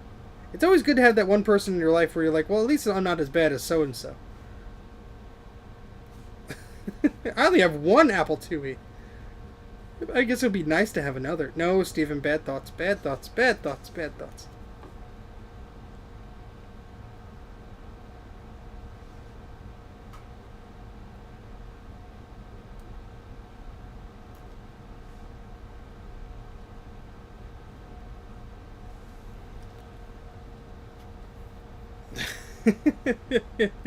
Under the chips. Come on, get out of there.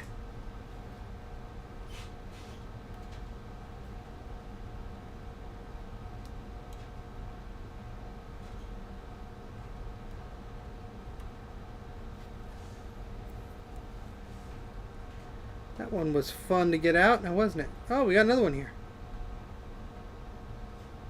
I wonder if someone tried to redo this board before. I don't know.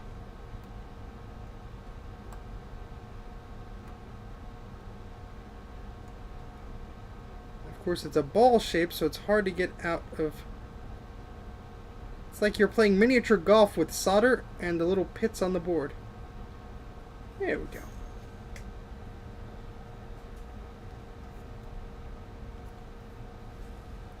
We've always had those 48 Apple IIe's. Don't you remember when we moved into the house, I said, that's a good feature of this wall.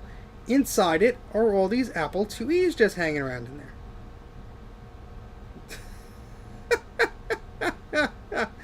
Oh, that's ridiculous. I love it. Oh, you only have 7 left. Only 7. Okay. I only have 1. But I could see the appeal.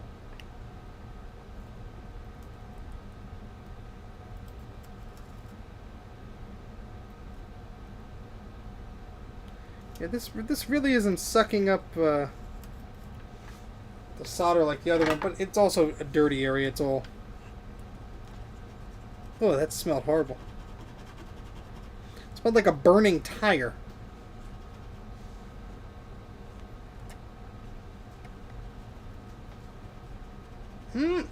Delicious.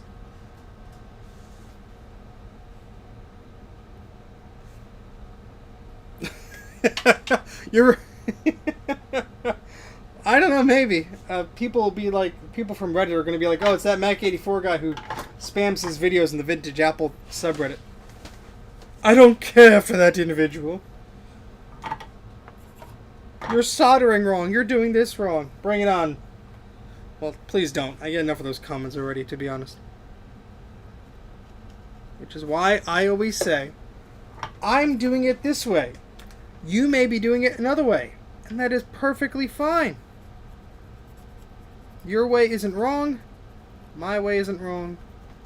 Let's all just live our happy lives.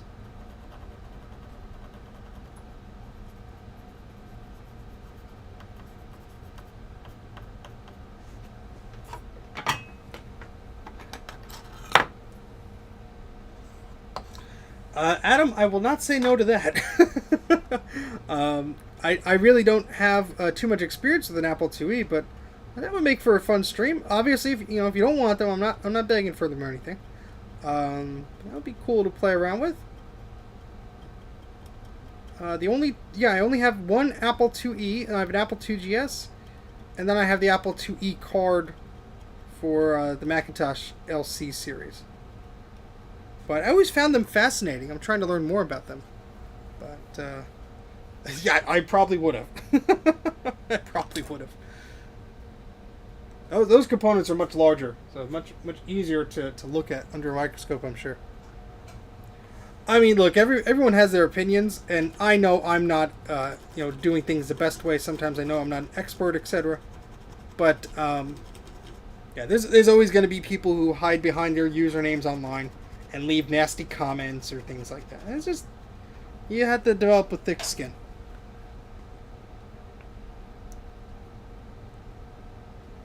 Sorry, just catching up here. Dip, dip, dip, doo.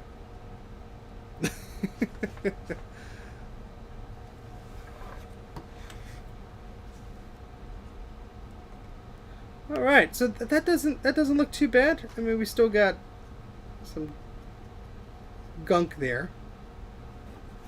And this scalpel is not so sharp after digging into all the lovely garbage from the other board.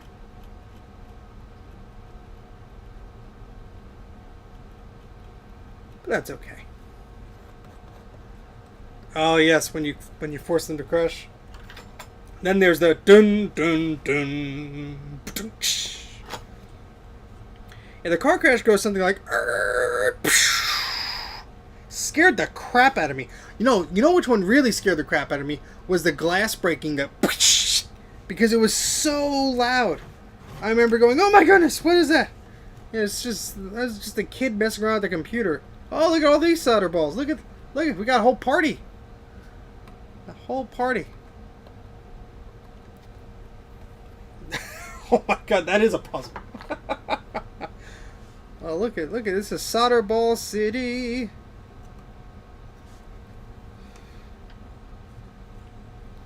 Yeah, this is gonna need the assistance of our ultrasonic cleaning friend. Sorry, that was kind of hidden behind the picture-in-picture there.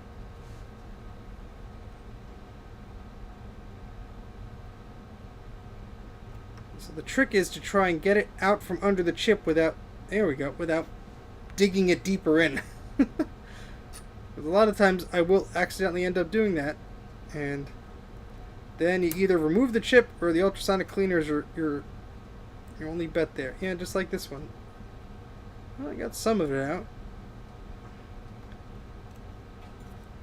Yeah, see there, look at all the little pieces of solder all around the leg.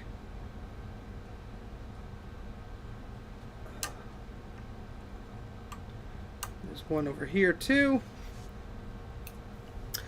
Hello, hello, hello. This is a Macintosh SE30 logic board. It came to me in... The person who sold it to me said it worked, but the capacitors looked a little iffy. So I am removing the capacitors, removing all these solder balls and disgusting stuff from this logic board. And we are going to try to get it to work.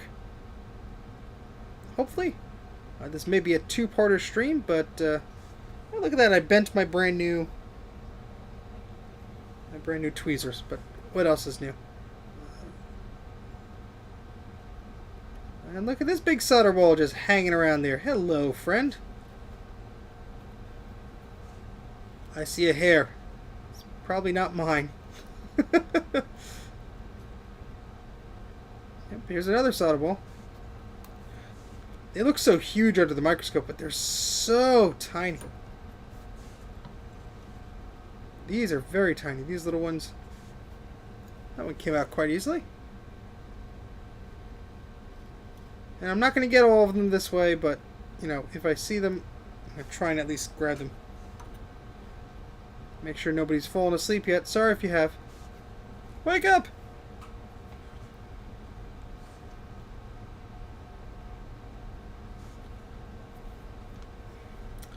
Alright. Alright, alright.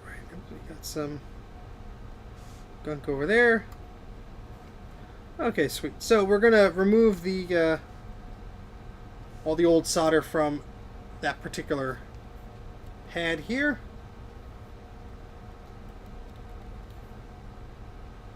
Okay. If I had the ability to do that and a magic wand, Adam, I would gladly attempt that. But since I have neither of those...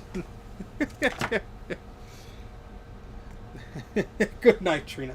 Yeah, we're not going to go too much longer. It's already 10:30 here. But I want to clean up these pads, and I'll probably put the caps on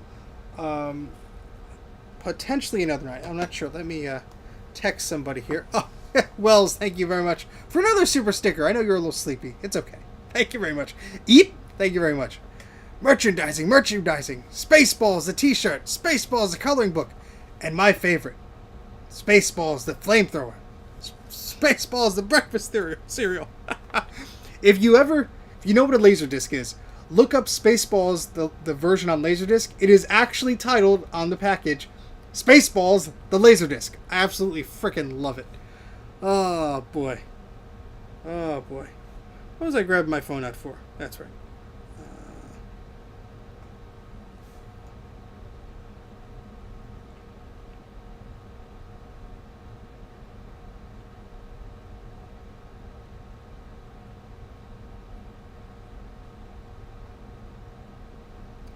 Ken from the Computer Clan had a question for me, so I'm just answering that.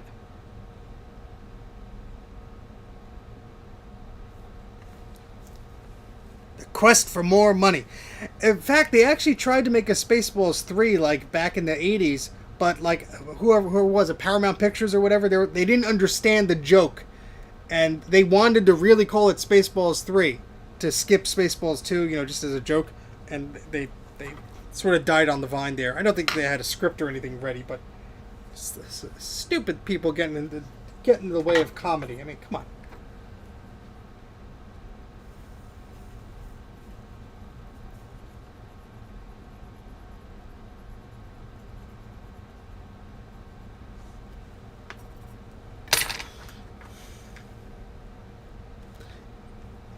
Hello, Pantone. Nice username. Thanks for stopping by. Today we are looking at a Macintosh SE30. And we are removing all the gunk from the old capacitors. And apparently some solder mask as well. Why not? Why not? I don't think I have a lot of Laserdiscs. I don't think I have that specific one. I could be wrong.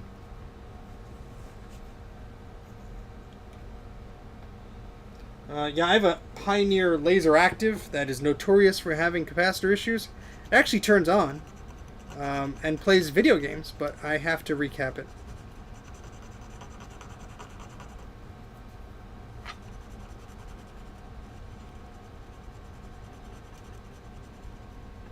looks much better now, doesn't it? The new special edition Laserdisc. Awesome. Glad we have some Laserdisc junkies here. And Jay has tons of snow, so he must be happy. Alright. Alright, so actually all these pads seem to be okay at first glance.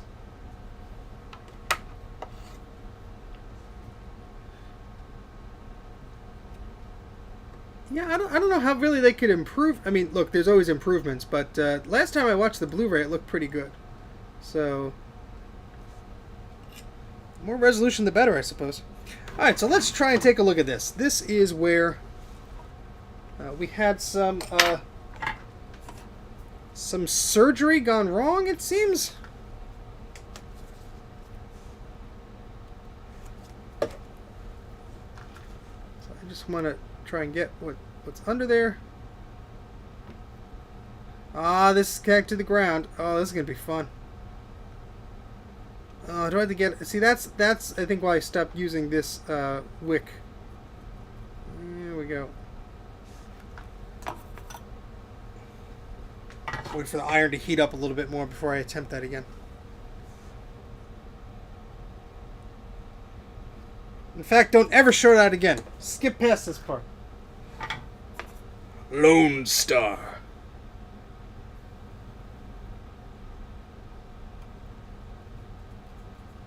Where's Dana when you need him? He's missing all these Spaceballs references. Yeah, so I mean that should actually just go to where the other where the trace needs to go. So that should be just fine. I just this soldering iron is sticking to it. We were at ludicrous heat with the soldering iron, so boy, that's not going to be a good one.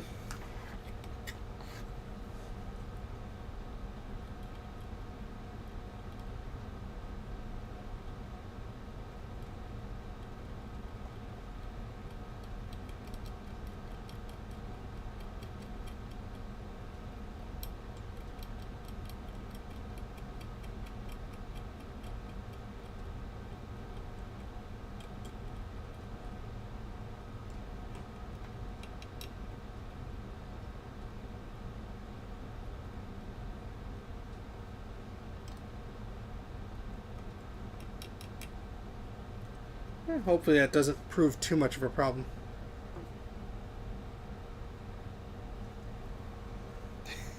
Well, this was the first one that I noticed was missing. When it was wrapped up, it was sort of dangling, and as I unwrapped it, even though I was careful, it fell right off the board. So, gone to plaid. We ain't found, and then you know the word.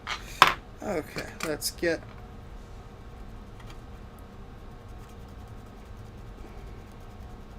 All right, I think we have enough time to finish putting the rest of the caps on. Well, all the caps on.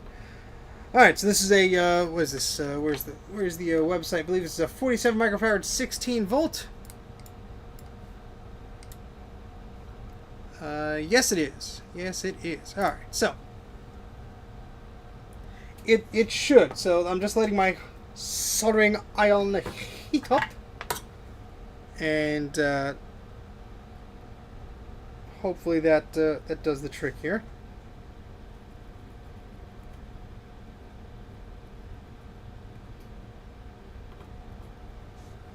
Just clean both of those up here.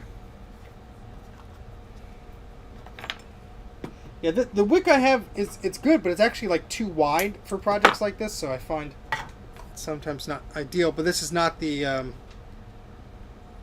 That's funny. I didn't know that. But yeah, this wick is a little too wide. I need to find the other one. It's probably like under my desk somewhere. Nope, see. Sticking to things already.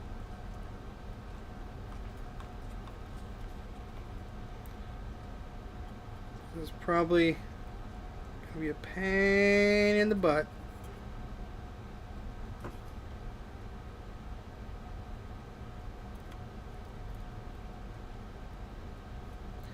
think one of my next purchases will be a soldering iron that has interchangeable tips. Because the ground plane here is just absorbing the heck out of this heat.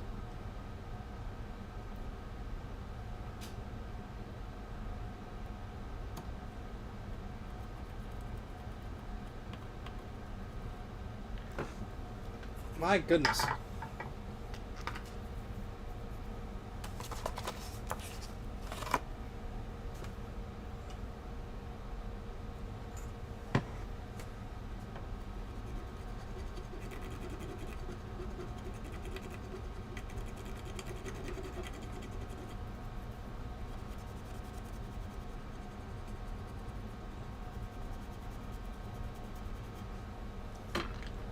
Now let me use the multimeter here to make sure that's actually making a connection where it has to. So if we do just put a capacitor there and just lob it over the plate, it will actually make the connection that we want to. So this should be ground. It is. And it should go somewhere.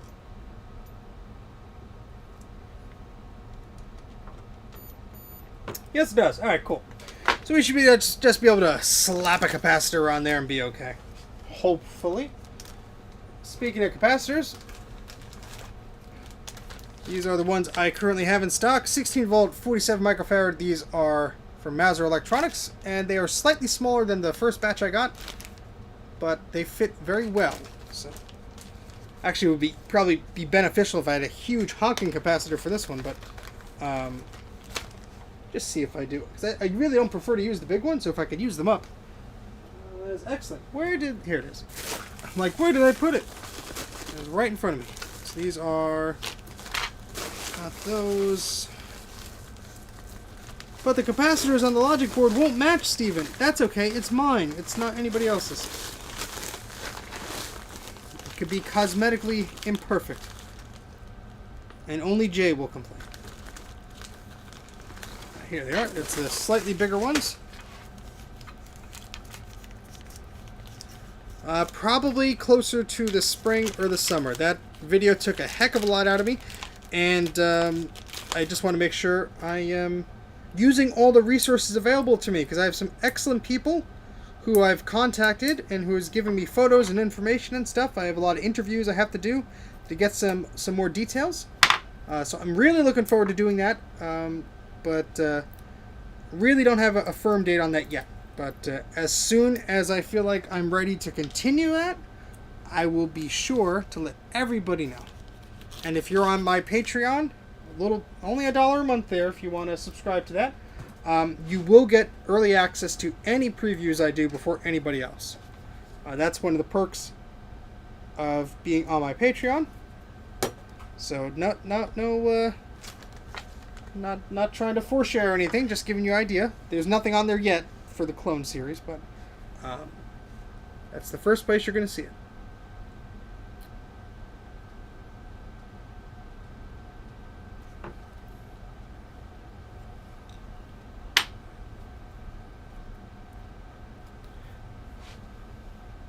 Thank you. Yeah, I'm excited for it too. I obviously want to continue telling the story. It is something that fascinated me, obviously, to drive me to do the story. I don't do a lot of videos that are like, hey, this is a cool, topic that's going around on YouTube. Let me do my own video. No, I generally just follow what I'd like to do. All right, so we're going to put this on here. A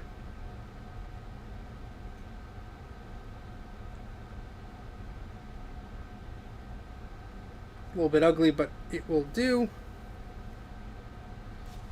That won't.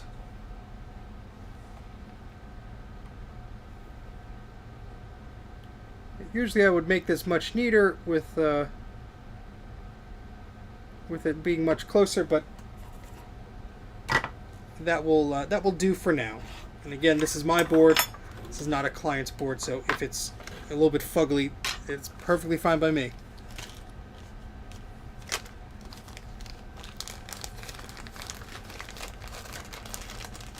Yeah, there may be as many as like There may be as many as 6 parts to that series, because there's a lot of stuff to cover. There really is. Alright, so we have 1, 2, 3, 4, 5, 6, 7, 8 more to go, I think.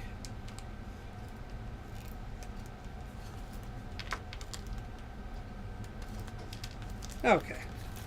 So, it's almost worth it. Thanks, Adam. Thank you for your ringing endorsement there. I'd rather flush the dollar down the toilet, but I sent it to this guy. Alright, so let's just make sure we're putting these capacitors in the right place. And yeah, we just gotta ignore that capacitor, which is C6, because that has a different value. Okay. Alright, so I'm gonna leave the axials on here. I don't really see a problem with them right now, so that'll save us some time. Because some of those are such a pain to do. Now we do have, I just realized here, we do have a bit of an exposed trace there. So I will put the UV solder mask on that. And let's see, use the tweezers there. Just to paint that over, and the reason I'm doing that is I do not want the capacitor, any of the capacitor legs, to touch this. I don't want anything to touch that. So, what, out of paper towels already? Thankfully I have little bits and pieces on the floor. Oh boy. So the idea is to just hit that with a little UV laser I have and dry that up. There may be, I mean, there's, I wrote a solid like 20 pages of material. So who knows exactly what's going to get cut down into an episode. But let me just dim the light here. Makes it easier for me to see where I'm pointing. And this UV laser will cure and harden that solder mask that I just put there. And the idea for the 6 parts is, of course, the 6 colors of the Apple logo. So very inventive, I know. So you usually have to hold the laser on this for, I don't know, 30 to 40 seconds, a minute, something like that. And that capacitor will be a bit uneven, but that will protect it from shorting anything in there, so that's okay. Awesome. Awesome. I'm glad you found a buyer for that, Adam. See, stuff like that, like, while it would be cool to have, I have so many of those that are simply the same exact keyboard that are not Brandon Radius that I'd be perfectly happy, personally, just my personal thing, to just slap a sticker on there and be happy with it. But that is a cool find. That you don't see those every day. Especially because they were only in the clone market for only a short period of time. So, very cool. I appreciate you sharing it with me, because that was a cool thing to see. You don't see those too often. And I might even use that photo in the clone video. How about that? With your permission, of course. Okay, my wife says she started a movie, so we are all clear to continue with the capacitor work.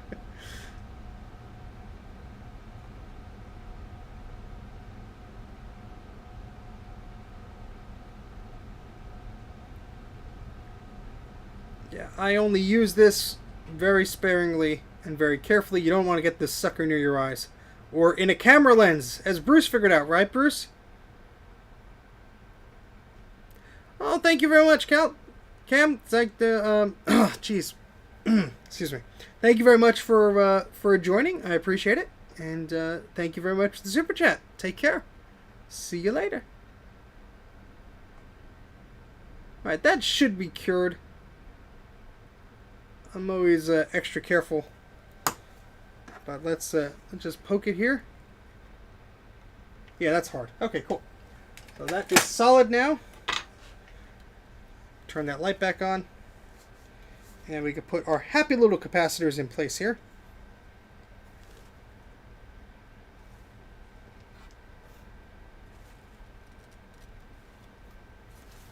And one of them is not like the others. One of them is not the same. And so we're going to be putting that capacitor on, a different capacitor on there.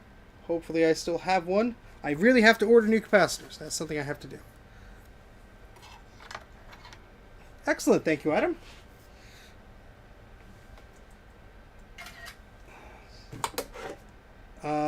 What else was I going to do? That's right. Soldering iron. That's what we need.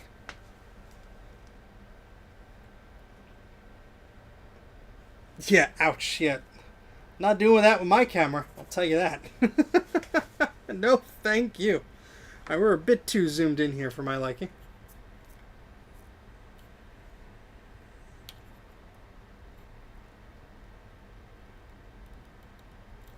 Okay.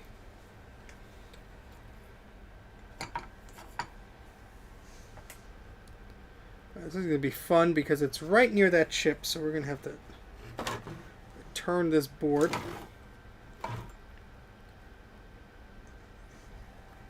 Always makes things very exciting when things are so close together. Because they expected a machine to solder these components to the board, not a human.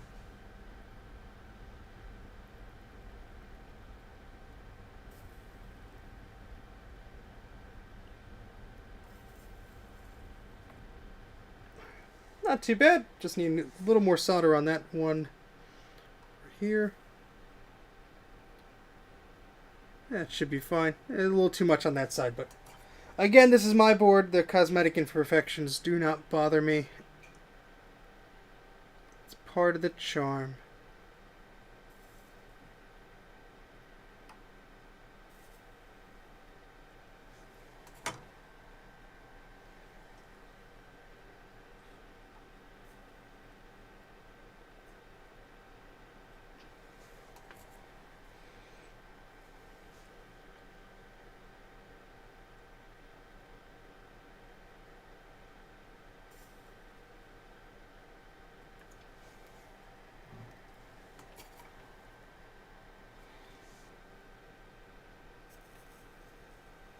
So I'd be very happy to get a Macintosh SE30 working. I've been trying to get one working for a while, only to have the one that that was given to me to try and fix up just not work.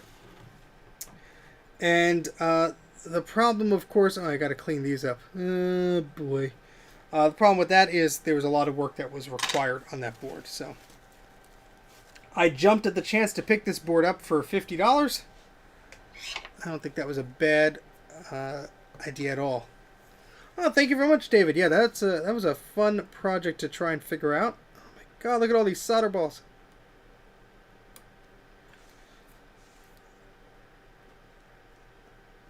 So what David is referring to is last night during the cleaning stream, I showed off my 8mm, Super 8mm film Telesin project that I started years ago. 6 years ago, in matter of fact, something like that. And I've been using it to digitize my family's collection of home movies. Which I'm very glad I was able to do so. So, I'm not done yet, but it's a pretty interesting little project. And it's not the only way to do that. You could buy things off Amazon and such, but the quality differs. Let's just say that. So check out the stream I did yesterday. Fast forward to the wee bit of the end there, and you'll see what I'm talking about.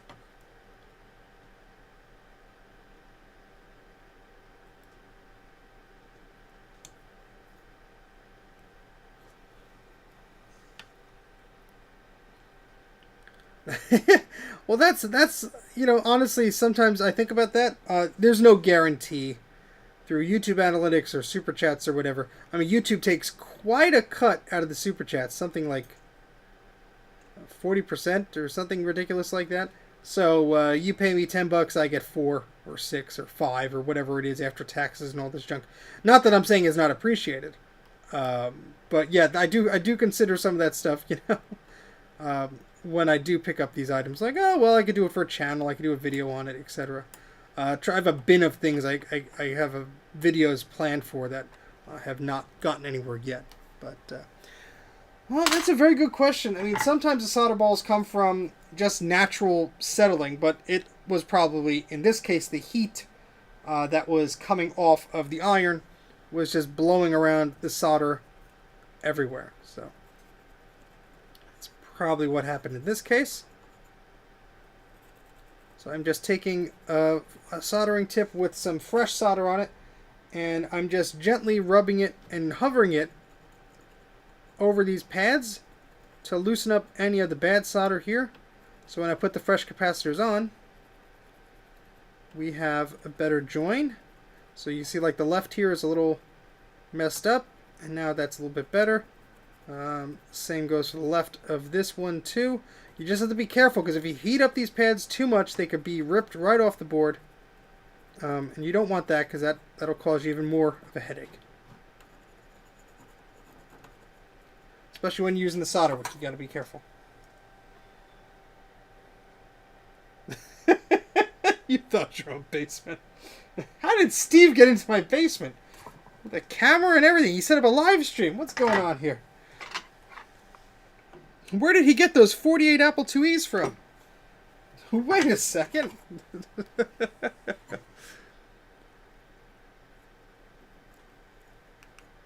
Oops, see, there we go. The wick got caught. You have to be very careful. We don't want anything to rip off our pads here, because they look to be in pretty good shape.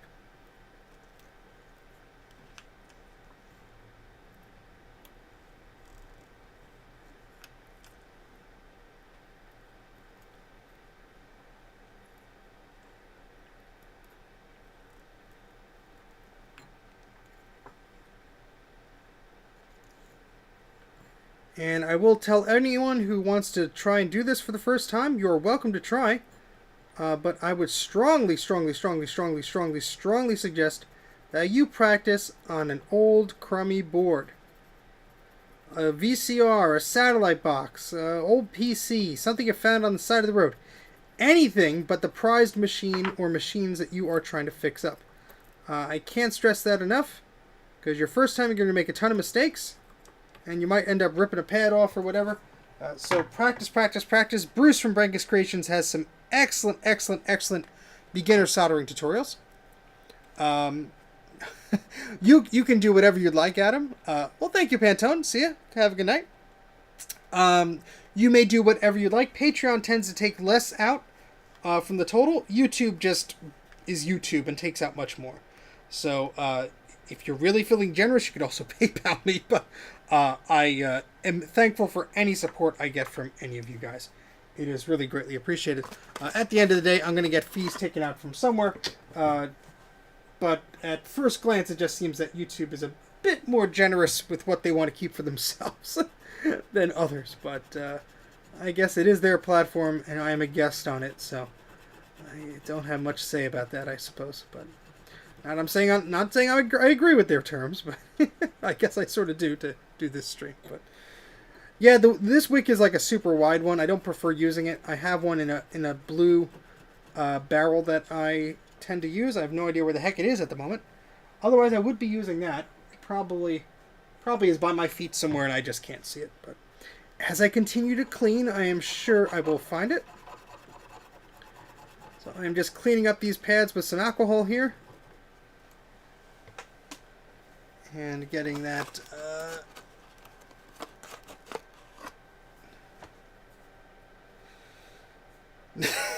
healthy habit you could quit anytime. Yeah, the duck, that is exactly, I'm sorry, the duck foo, that is exactly my problem. I have a garage, and it has stuff in addition to the basement, which is not a good idea, but that is one of the reasons for cleaning up the basement, so I could get some of that stuff out of the garage. Actually put a car in the garage, imagine that, and organize my space better. Come on, low solder ball, get out of there. Go home.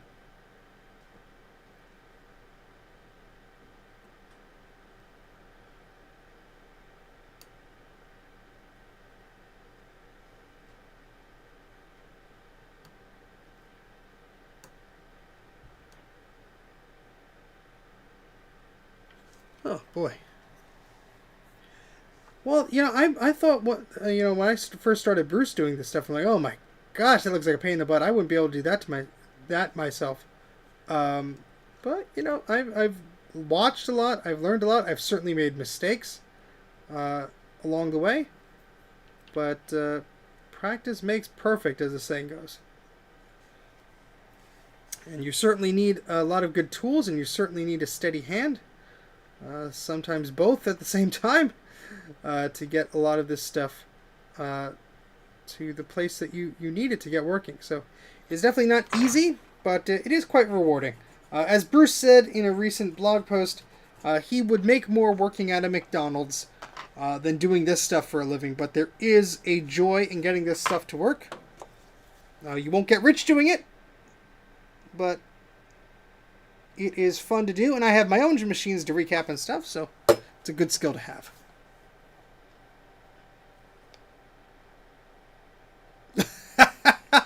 Awesome, Adam. That is excellent. I'm glad to have inspired you somewhat.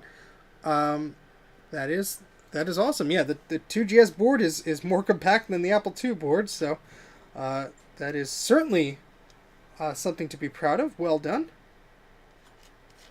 Okay, so we have 1, 2, 3 more caps to put on the board after these, and then it's testing time, guys. Then it's testing time. Okay, so let's get ourselves situated here.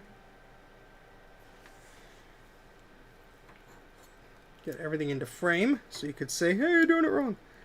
And let's try and put these caps where they belong.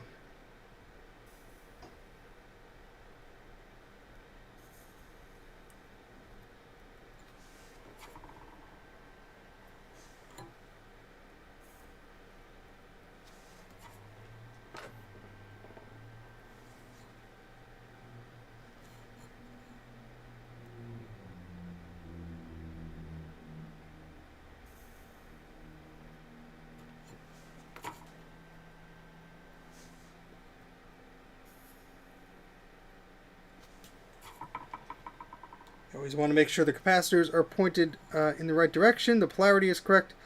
For these tantalums, the stripe means positive. On the electrolytics, usually the stripe means negative. So, something to keep in mind if you're starting this out. Again, Bruce from the Breakers Creation channel has some excellent beginner soldering tutorials and capacitor removal and replacement tutorials. So definitely check that out. I don't have a desoldering gun. That'd be something that would be helpful for certain tasks. I just have not made the purchase yet. I've bought a new camera in the past few months. I bought a teleprompter machine thingy. So, very expensive purchases. So, that is something that is on the list, but yeah.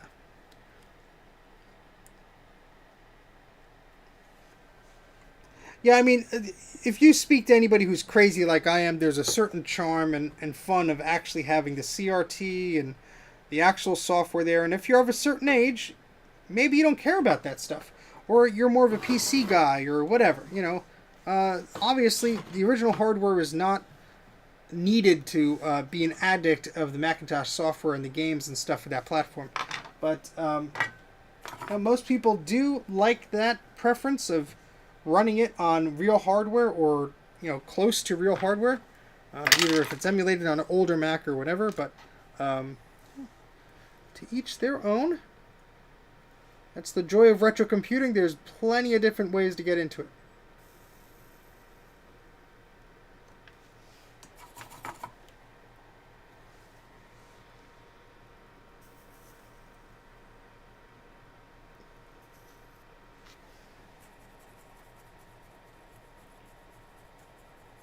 That is awesome, Adam. I would love to see Elisa up and running. See, I don't even know if I would want Elisa, because I mean, look, of course I'd want one. I don't know if I would ever shell out the money for Elisa, because I don't know if I would use it enough to warrant that price. Let's just say that. I do have an Apple III, so don't get me wrong. I do like oddball machines, but currently the prices those are going at, not something I could easily afford right now, obviously. But you know, if there was a good trade, and I was willing to make that happen, yeah, I could see owning one day. They're very interesting machines, I will say that.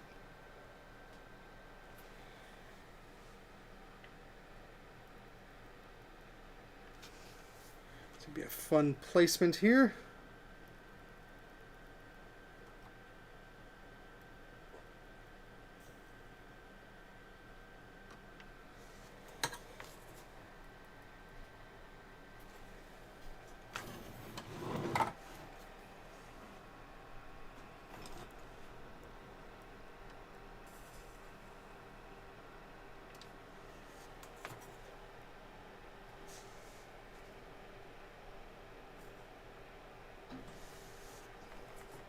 Okay, so we have one more capacitor to go. And retro game development, that's awesome. So this is I'll get back to that in a second. This is a 1 microfarad 50 volt. 1 microfarad 50 volt. So let's look for that. Yeah, that is awesome, Nathan. That is really cool. I wish I could do something like that. That definitely takes a lot of skill and patience. So my hat's off to you. Oh, this just fell out of the bag. Yeah, I mean, sometimes it's just easier not to lug out the CRT and plug it in and watch the lights dim and all that stuff. Okay. So 50 volt, 1 microfarad. That's 10 picofarads. Is 10 picofarad a microfarad? He says to himself. 0.1 microfarad. That's not it.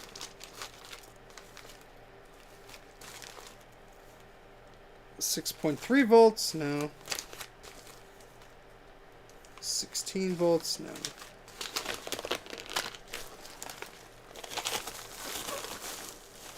Alright, I hope I have the capacitors here, otherwise that may not be, well, I want to complete this, this job here. Let's see. 6.3 volts, no. 16 volts, no. Not those. Not those. Not those.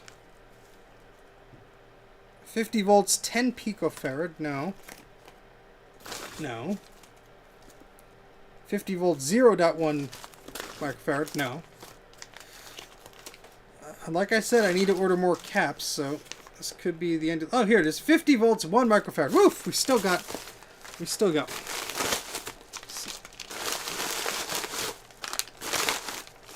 Definitely on the list to order some more. Thankfully, most Mac Logic boards just need like 1 or 2 of these, if that.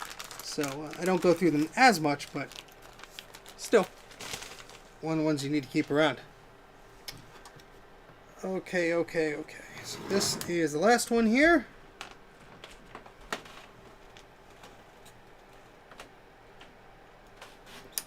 Oops.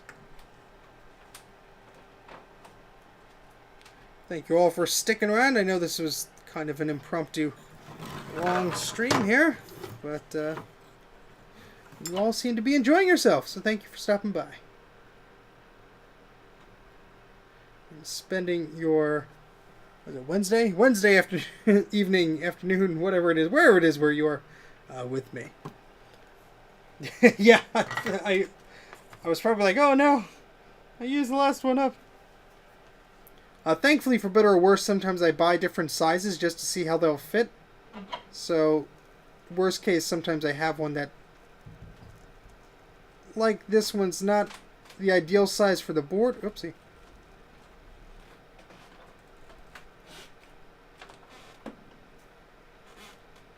Just a little bit more solder. That seems to have sort of a mind of its own.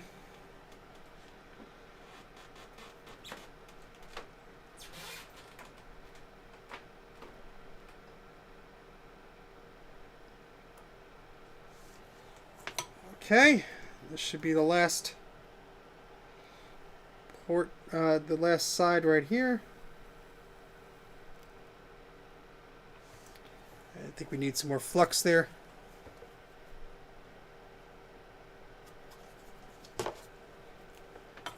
It's really difficult sometimes with these capacitors because they're just a bit too large to fit on the pad, and that makes it a little bit harder to get a join there. I think that's okay. So we'll do the wiggle test here. Make sure that's on securely. Yep. All right. So I'm just going to clean up some of the flux here. But I think we're ready to test it. What do you guys think? Think we're ready to test this logic board here? I hope so.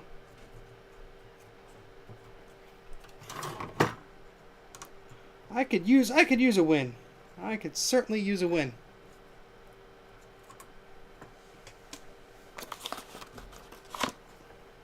So we installed all the capacitors here on this Macintosh SE30 logic board. The board came to me with the seller claiming that it did work. There was one capacitor that had fallen off. So that was a little concerning, but it didn't look too bad under the microscope, so I'm hoping that that was okay. I didn't see any bad traces, really. So that was a good sign. Oh, Sean is still around. Hello, Sean. So he's been a little bit quiet. He's just been lurking. It's okay. It's all right. And so Sean says he thinks it'll boot right up. I hope so, too. I would love to see this thing boot right up. And I think we're about to find out. So move the microscope back. Let's switch back to my friendly face. And we're going to move this back here. I am going to do a quick visual test to make sure everything is pointed the way it should be. So all the capacitors are the right polarity, pointed in the right direction. So positive, positive, positive, yep. Positive, positive, positive, yep. I should use another Q-tip here. You pop down, pop back in. Okay. That's okay. I do not expect anybody to sit in the same spot and stay still for 6 or 7 hours or whatever the heck I do with my insane time. Oh boy. Alright, so this is positive there.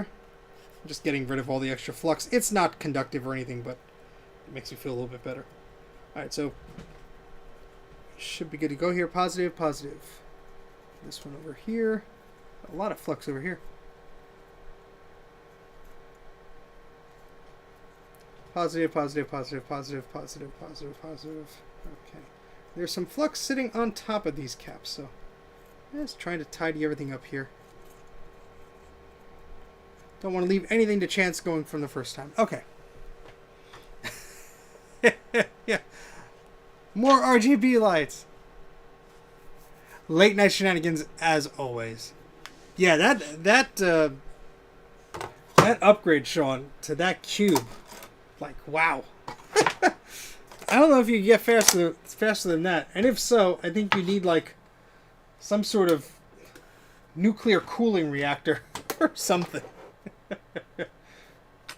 Purely functional. Excellent.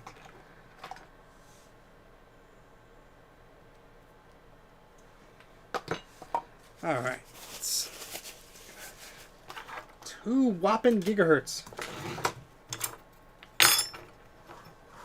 All right, so I have the case for a Macintosh. Whoa, whoa, whoa, whoa, whoa, what fell? What fell? Oh. My soldering iron fell, of course, and it was still hot. Fantastic.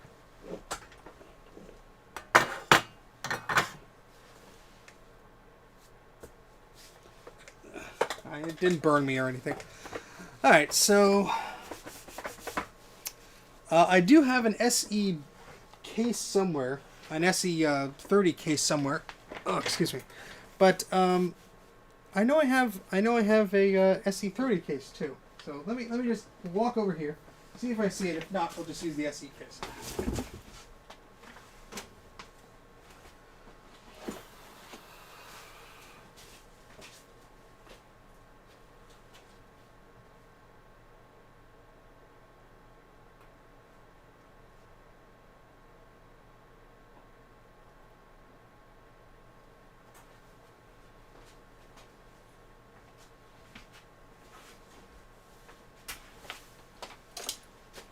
Well, I see it, but it's currently covered in a bunch of junk, so we'll just use an SE case. That'll be fine for our purposes here. I don't know. Probably Probably at least 1 or 2, depending on the Mac Mini. All right, so I'm going to grab this SE case over here.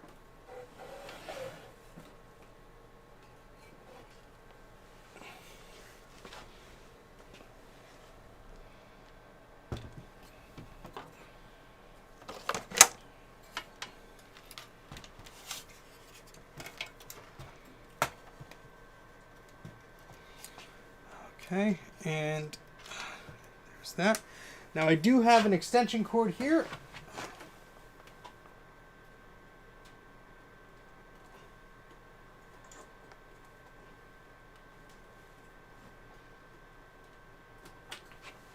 This is just a standard PC ATX cable.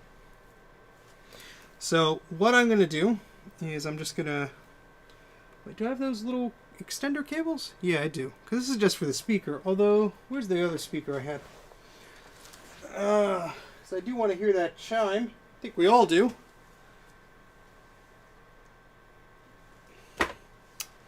Because I really hate putting that connector in. It's such a pain in the butt.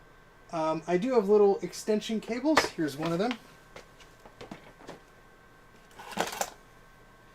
So I could use this for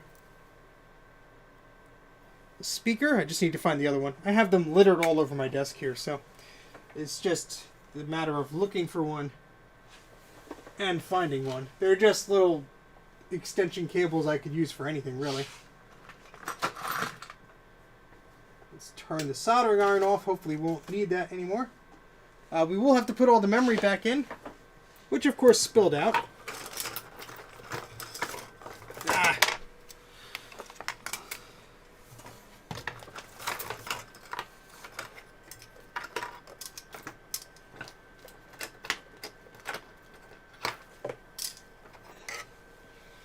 We'll put all that back in a second.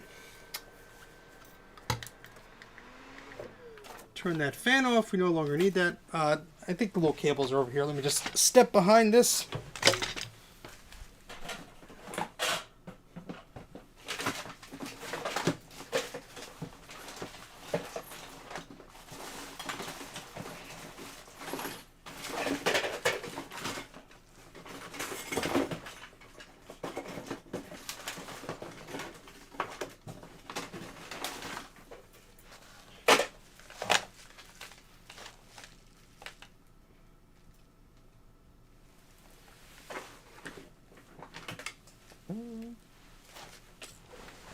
Okay, here we go. PC load letter. What the heck is that? Alright, so I just have these little jumper cables here. This should be fine enough just to give us some life from that speaker. Of course, that one's a male-to-male connector. I don't have it. I know I have one. Just give me a second here. That's gonna drive me crazy.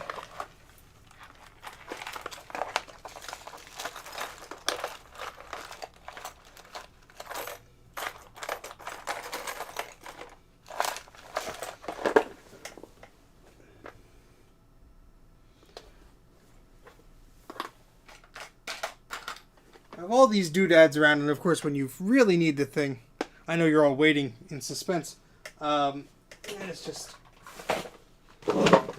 frustrating.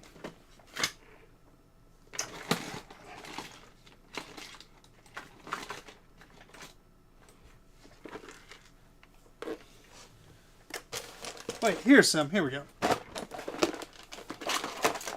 There we go. Those will work. Okay, cool. Back in business here. All right.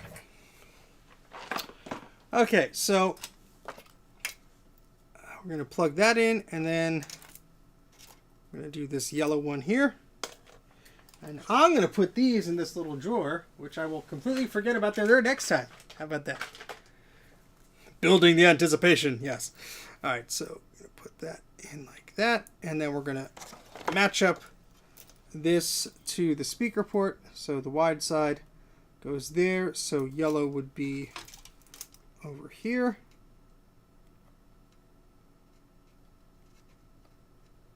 If it wants to go in, there we go. And blue will be here. So we just made a simple extension cord. That's all we were really rambling on about there. Alright, so let me move my cursor here so I don't accidentally click it. I'm going to move everything on that bench for a second. I just want to put in the memory here. There should be 8 identical pieces. 1, 2, 3, 4. Alright, then 1, 2, 3. One of these is not like the other. 4. Excellent. Okay. Goes over there. And here's our ROM sim. Yes, I need plenty of everything. But that's what the super chats go towards, so. Always helpful. Alright, so let's put everything back together here. And place your bets, ladies and gentlemen. Do you think this board is going to work? I have my hopes. I hope it will. What do you guys think?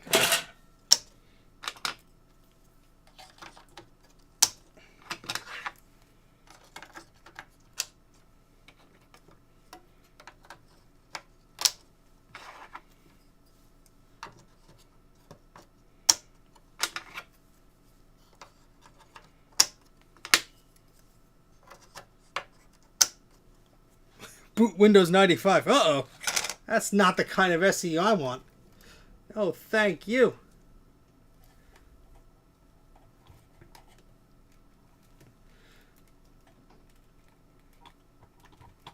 Really? Where won't this go in?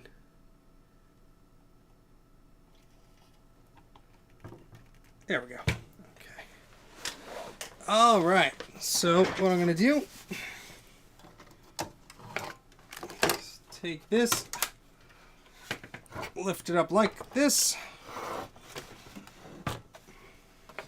I'm going to make room for both the board and the machine on my desk. That's why we use an extension cable like this.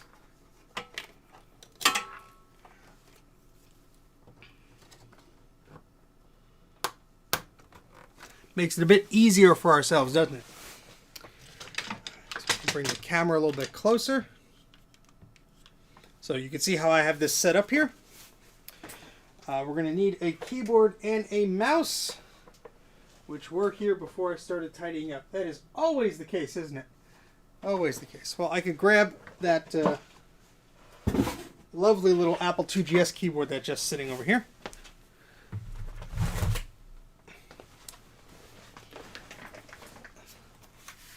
Love this little guy. Have an ADB cable here, of course.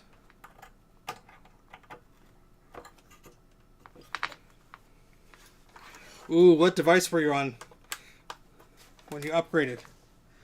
That could be a big no-no. And we have a lovely mouse. And last but not least, we have a SCSI SD adapter, which I can plug in internally, but I don't have the cable for it handy right here. So we're just going to use the external SCSI port. This is all tangled, isn't it? Which phone? Alright, and I believe this SD card has System 6 on it. That should boot up pretty quick. Alright. And now we just need a power cable.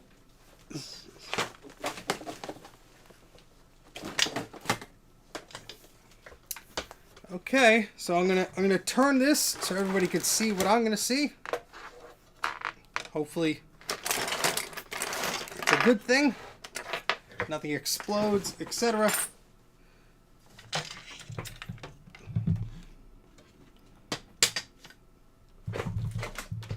Okay, all right.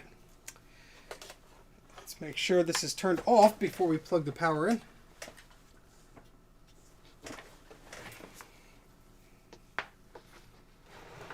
I forget this is on a piece of wood that I can move around. My power is off. Plug that in.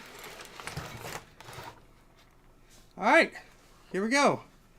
3, 2, 1, go. Yay! We got a happy chime.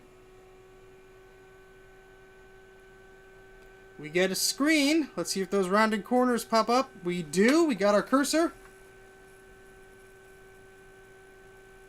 I know the screen is a little bit weird. It needs some adjusting, but our SCSI to SD adapter did blink for a second.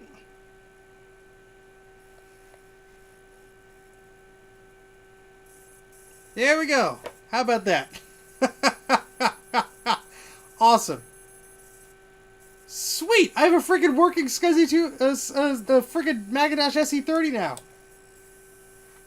Oh yeah. Alright, that noise you mean is a bit of a hissing from an unrelated issue. But,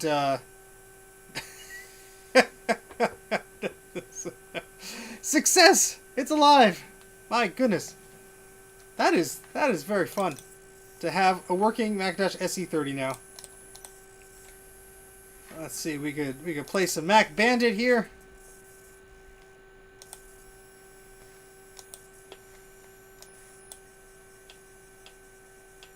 No, I almost got jackpot.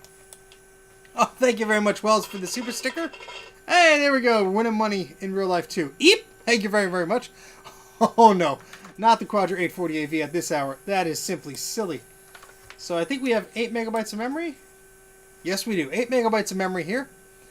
Yeah, that might be an issue. But the board seems to be working great. This is excellent. Let's see.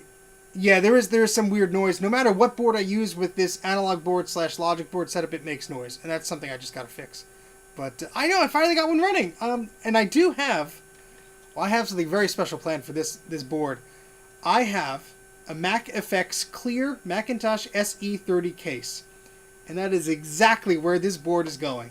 I'm going to give it some more memory. I'm not going to max it out, but I'm going to give it some more memory. I'm going to put in that big mess of wires ROM sim probably. And I have some lovely plans for that. I'm not going to give it all away, but I have a clear case to go with this Macintosh SE30. And that's going to be a fun video and a fun project to work on. So that's going to be excellent. No, this was not the corroded board, just to be clear. This was the board that was sent to me that was claimed to be working, but a few capacitors had some issues there. So I recapped it, and it seems to be working just fine. Let's see what else we have on this disk here. We have Mac Check, but I think that requires System 7. Yeah, that needs System 7, so that's not going to work here. Let's see. Oh, do we have another system folder on here? No, we don't. Super Paint. What else we got here? We have Prince of Persia. We were playing Prince of Persia. No, I don't think I have that there. What else do we got? What else do we got? Oh, thank you very much, Adam. Appreciate the super chat. Thank you. Eep. Well, the maximum memory for this machine is going to be a bit harder to find. I think. Wait, this is... What type of memory is this? Where's the, Yeah, this is the 32-bit, the 32-pin Sims, right? Yeah, so that's a little bit harder to find the larger sizes for, whereas the 72-pin DIMMs, Sims, whatever the heck you call them, were a bit easier. So, right. Yeah, I don't have Mackie Glyphy on here. I have to get that. I mean, what kind of a Macintosh librarian fan am I without Mackie Glypha? I do have the regular one. Let's see if the audio works better than it did on Sean's.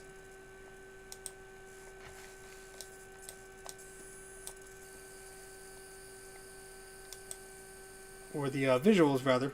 I forget the... What's the keys? Oh. Oh, there we go. Oh. Oh no!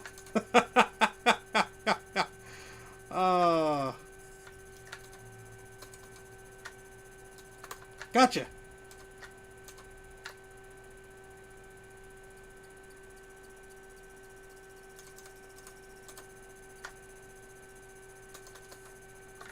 I do have a power supply that was also given to me with this machine, so you know, I could rebuild one if I had to. But I'm just thrilled to get a working SE30. I mean, we finally got one, folks. Finally got one. My goodness.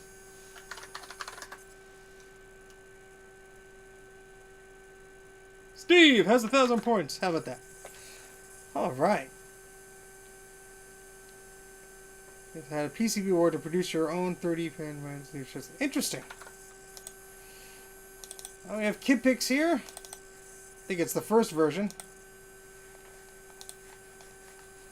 Let's draw something cool. Woo! Bunch of Pac-Man around the screen.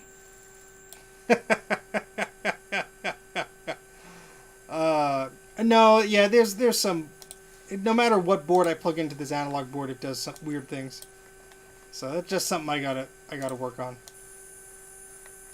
And it has to do with whenever the hard drive is being accessed.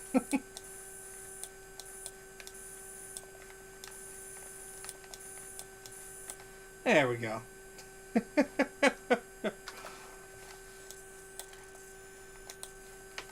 Let's draw something else.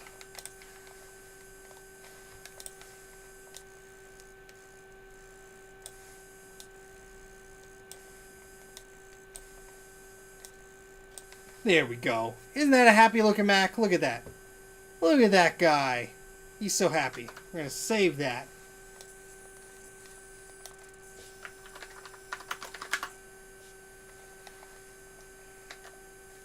And we'll do one more before we wrap this up.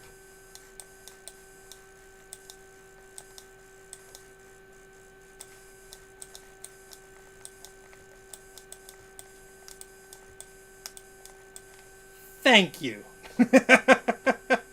Thank you everybody for watching today. This has been a blast.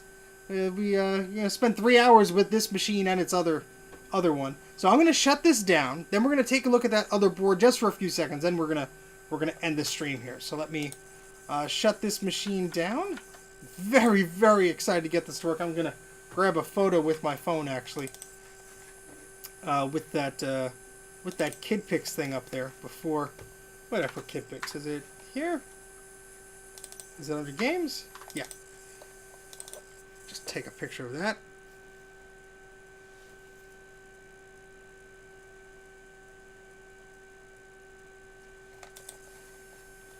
There we go.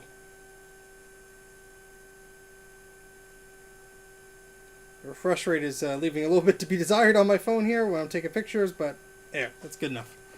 All right.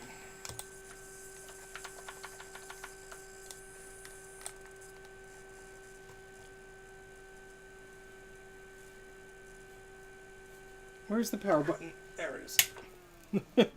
You don't want to go hunting for power buttons with the back of that exposed. Oh man, that is awesome. I'm super, super excited about that. It's good to have a win once in a while. All right, so let's unplug this. Joy to the world. And that doesn't say that the other Mac SC30 board that I have will not be used at all. It definitely will be. But now at least I have one to start with. I would like a stock one. I have the regular case and everything. I would like to have a stock one and then a souped up one. So a man can dream. So let me unplug this. I'm going to put this board carefully over here. I'm going to move the tripod so I don't trip over it while I'm carrying the case of this computer. So you can all look at yourself for a moment. Just lift this up and carry this over here.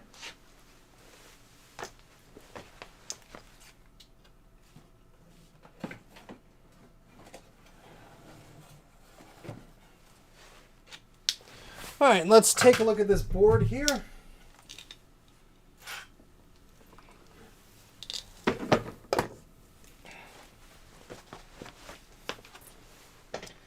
This has a smell to it. Gotta compete with Sean. I don't think I could. His is cursed. Well, it was cursed.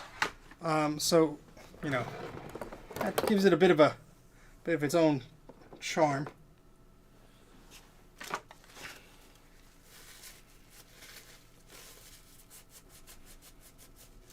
Yeah, so this is a ROM sim that came with this machine. I don't know if that's going to be salvageable. Yeah, this thing is very potent, very potent. I'm just taking. I guess I'll take you along for the ride here. It's not a dehumidifier. It is a bin. It's a bin full of of whatchamacallit. The word is white vinegar. Thank you. Why did I thank you? I remembered it. Hold on. Let me adjust this. This has the most peculiar little tripod thingy. There we go. Adjust that so it doesn't fall in there. But yeah, it doesn't look like this soaking has done much. What say you, Jay? I mean, I think it's made some difference here, but I don't know how long I'm supposed to leave this in. What say you, Jay, of the House of Moth? The camera doesn't want to stay still, but there we go. Needs more time. Okay, well, do you think leaving it in there overnight is going to hurt the thing? I don't think so. Hopefully not, because maybe I'll just do that. But, yeah. That's the vinegar board.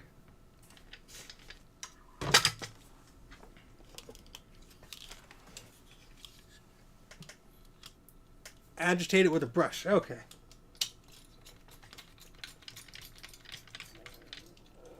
Alright, so we got a toothbrush here. Let's do that a little bit. And then we'll rinse it off and stuff afterwards, but I don't know how exciting this is going to be, but this is going to be our winding down activity for the stream.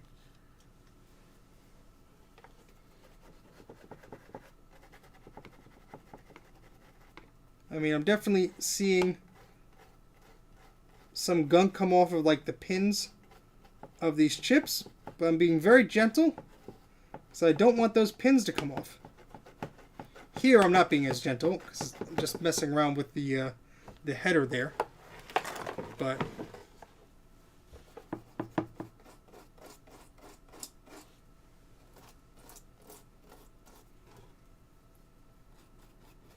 yeah, I'm gonna let it soak for a while. I'm just gently, like very, like just holding it like this. Very gently just brushing it around, seeing what may have gotten loose already. I mean, the rest of the areas of the board look okay. Boy, would this be a trash to treasure if this actually had any life of it. That would be hilarious.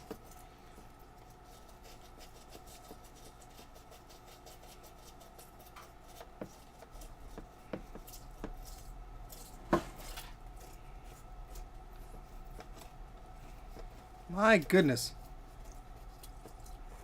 Overnight might result in a blank PCB.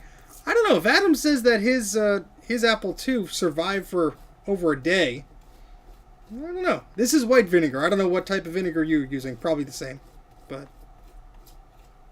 yes, remove the batteries. Get them out of your logic board.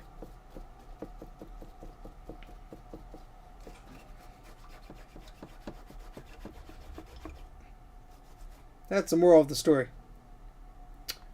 All right, so yeah, I don't think we're gonna make too much progress on this here, but yeah. All right, so fish and chips. Yeah. So I think that's gonna about end it there for today's live stream. I do thank everybody, and I mean everybody, for tuning in, for subscribing, for liking, for your super chats, for your support, your sharing of links, your tweeting, no salt, no, not today, and all that fun stuff. Only 2 Macs, but you have a brand new one. Well, that counts.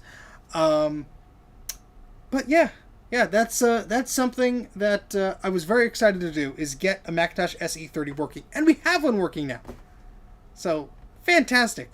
I'm very excited for that. Like I said, I have some big plans for that logic board now that it's working. And so I'm very excited to continue that. So thank you to all 33 of you who stuck around to the bitter end there. Do appreciate all the support. Do appreciate all the likes. I will be on the Mac84 podcast show tomorrow. That is Thursday at 8 p.m. Eastern. Search YouTube for Mac84. That's MACYAK. I will be there tomorrow. Hope to see you there too. And subscribe to them as well. But subscribe here too to Mac84 if you haven't done so already. See you on another live stream as we continue cleaning the the crazy mess that is my basement. And I guess I'll see you then. So take care, guys, and I'll see you later. Thank you again for joining, for stopping by, and all the support. Really appreciate it. Take care.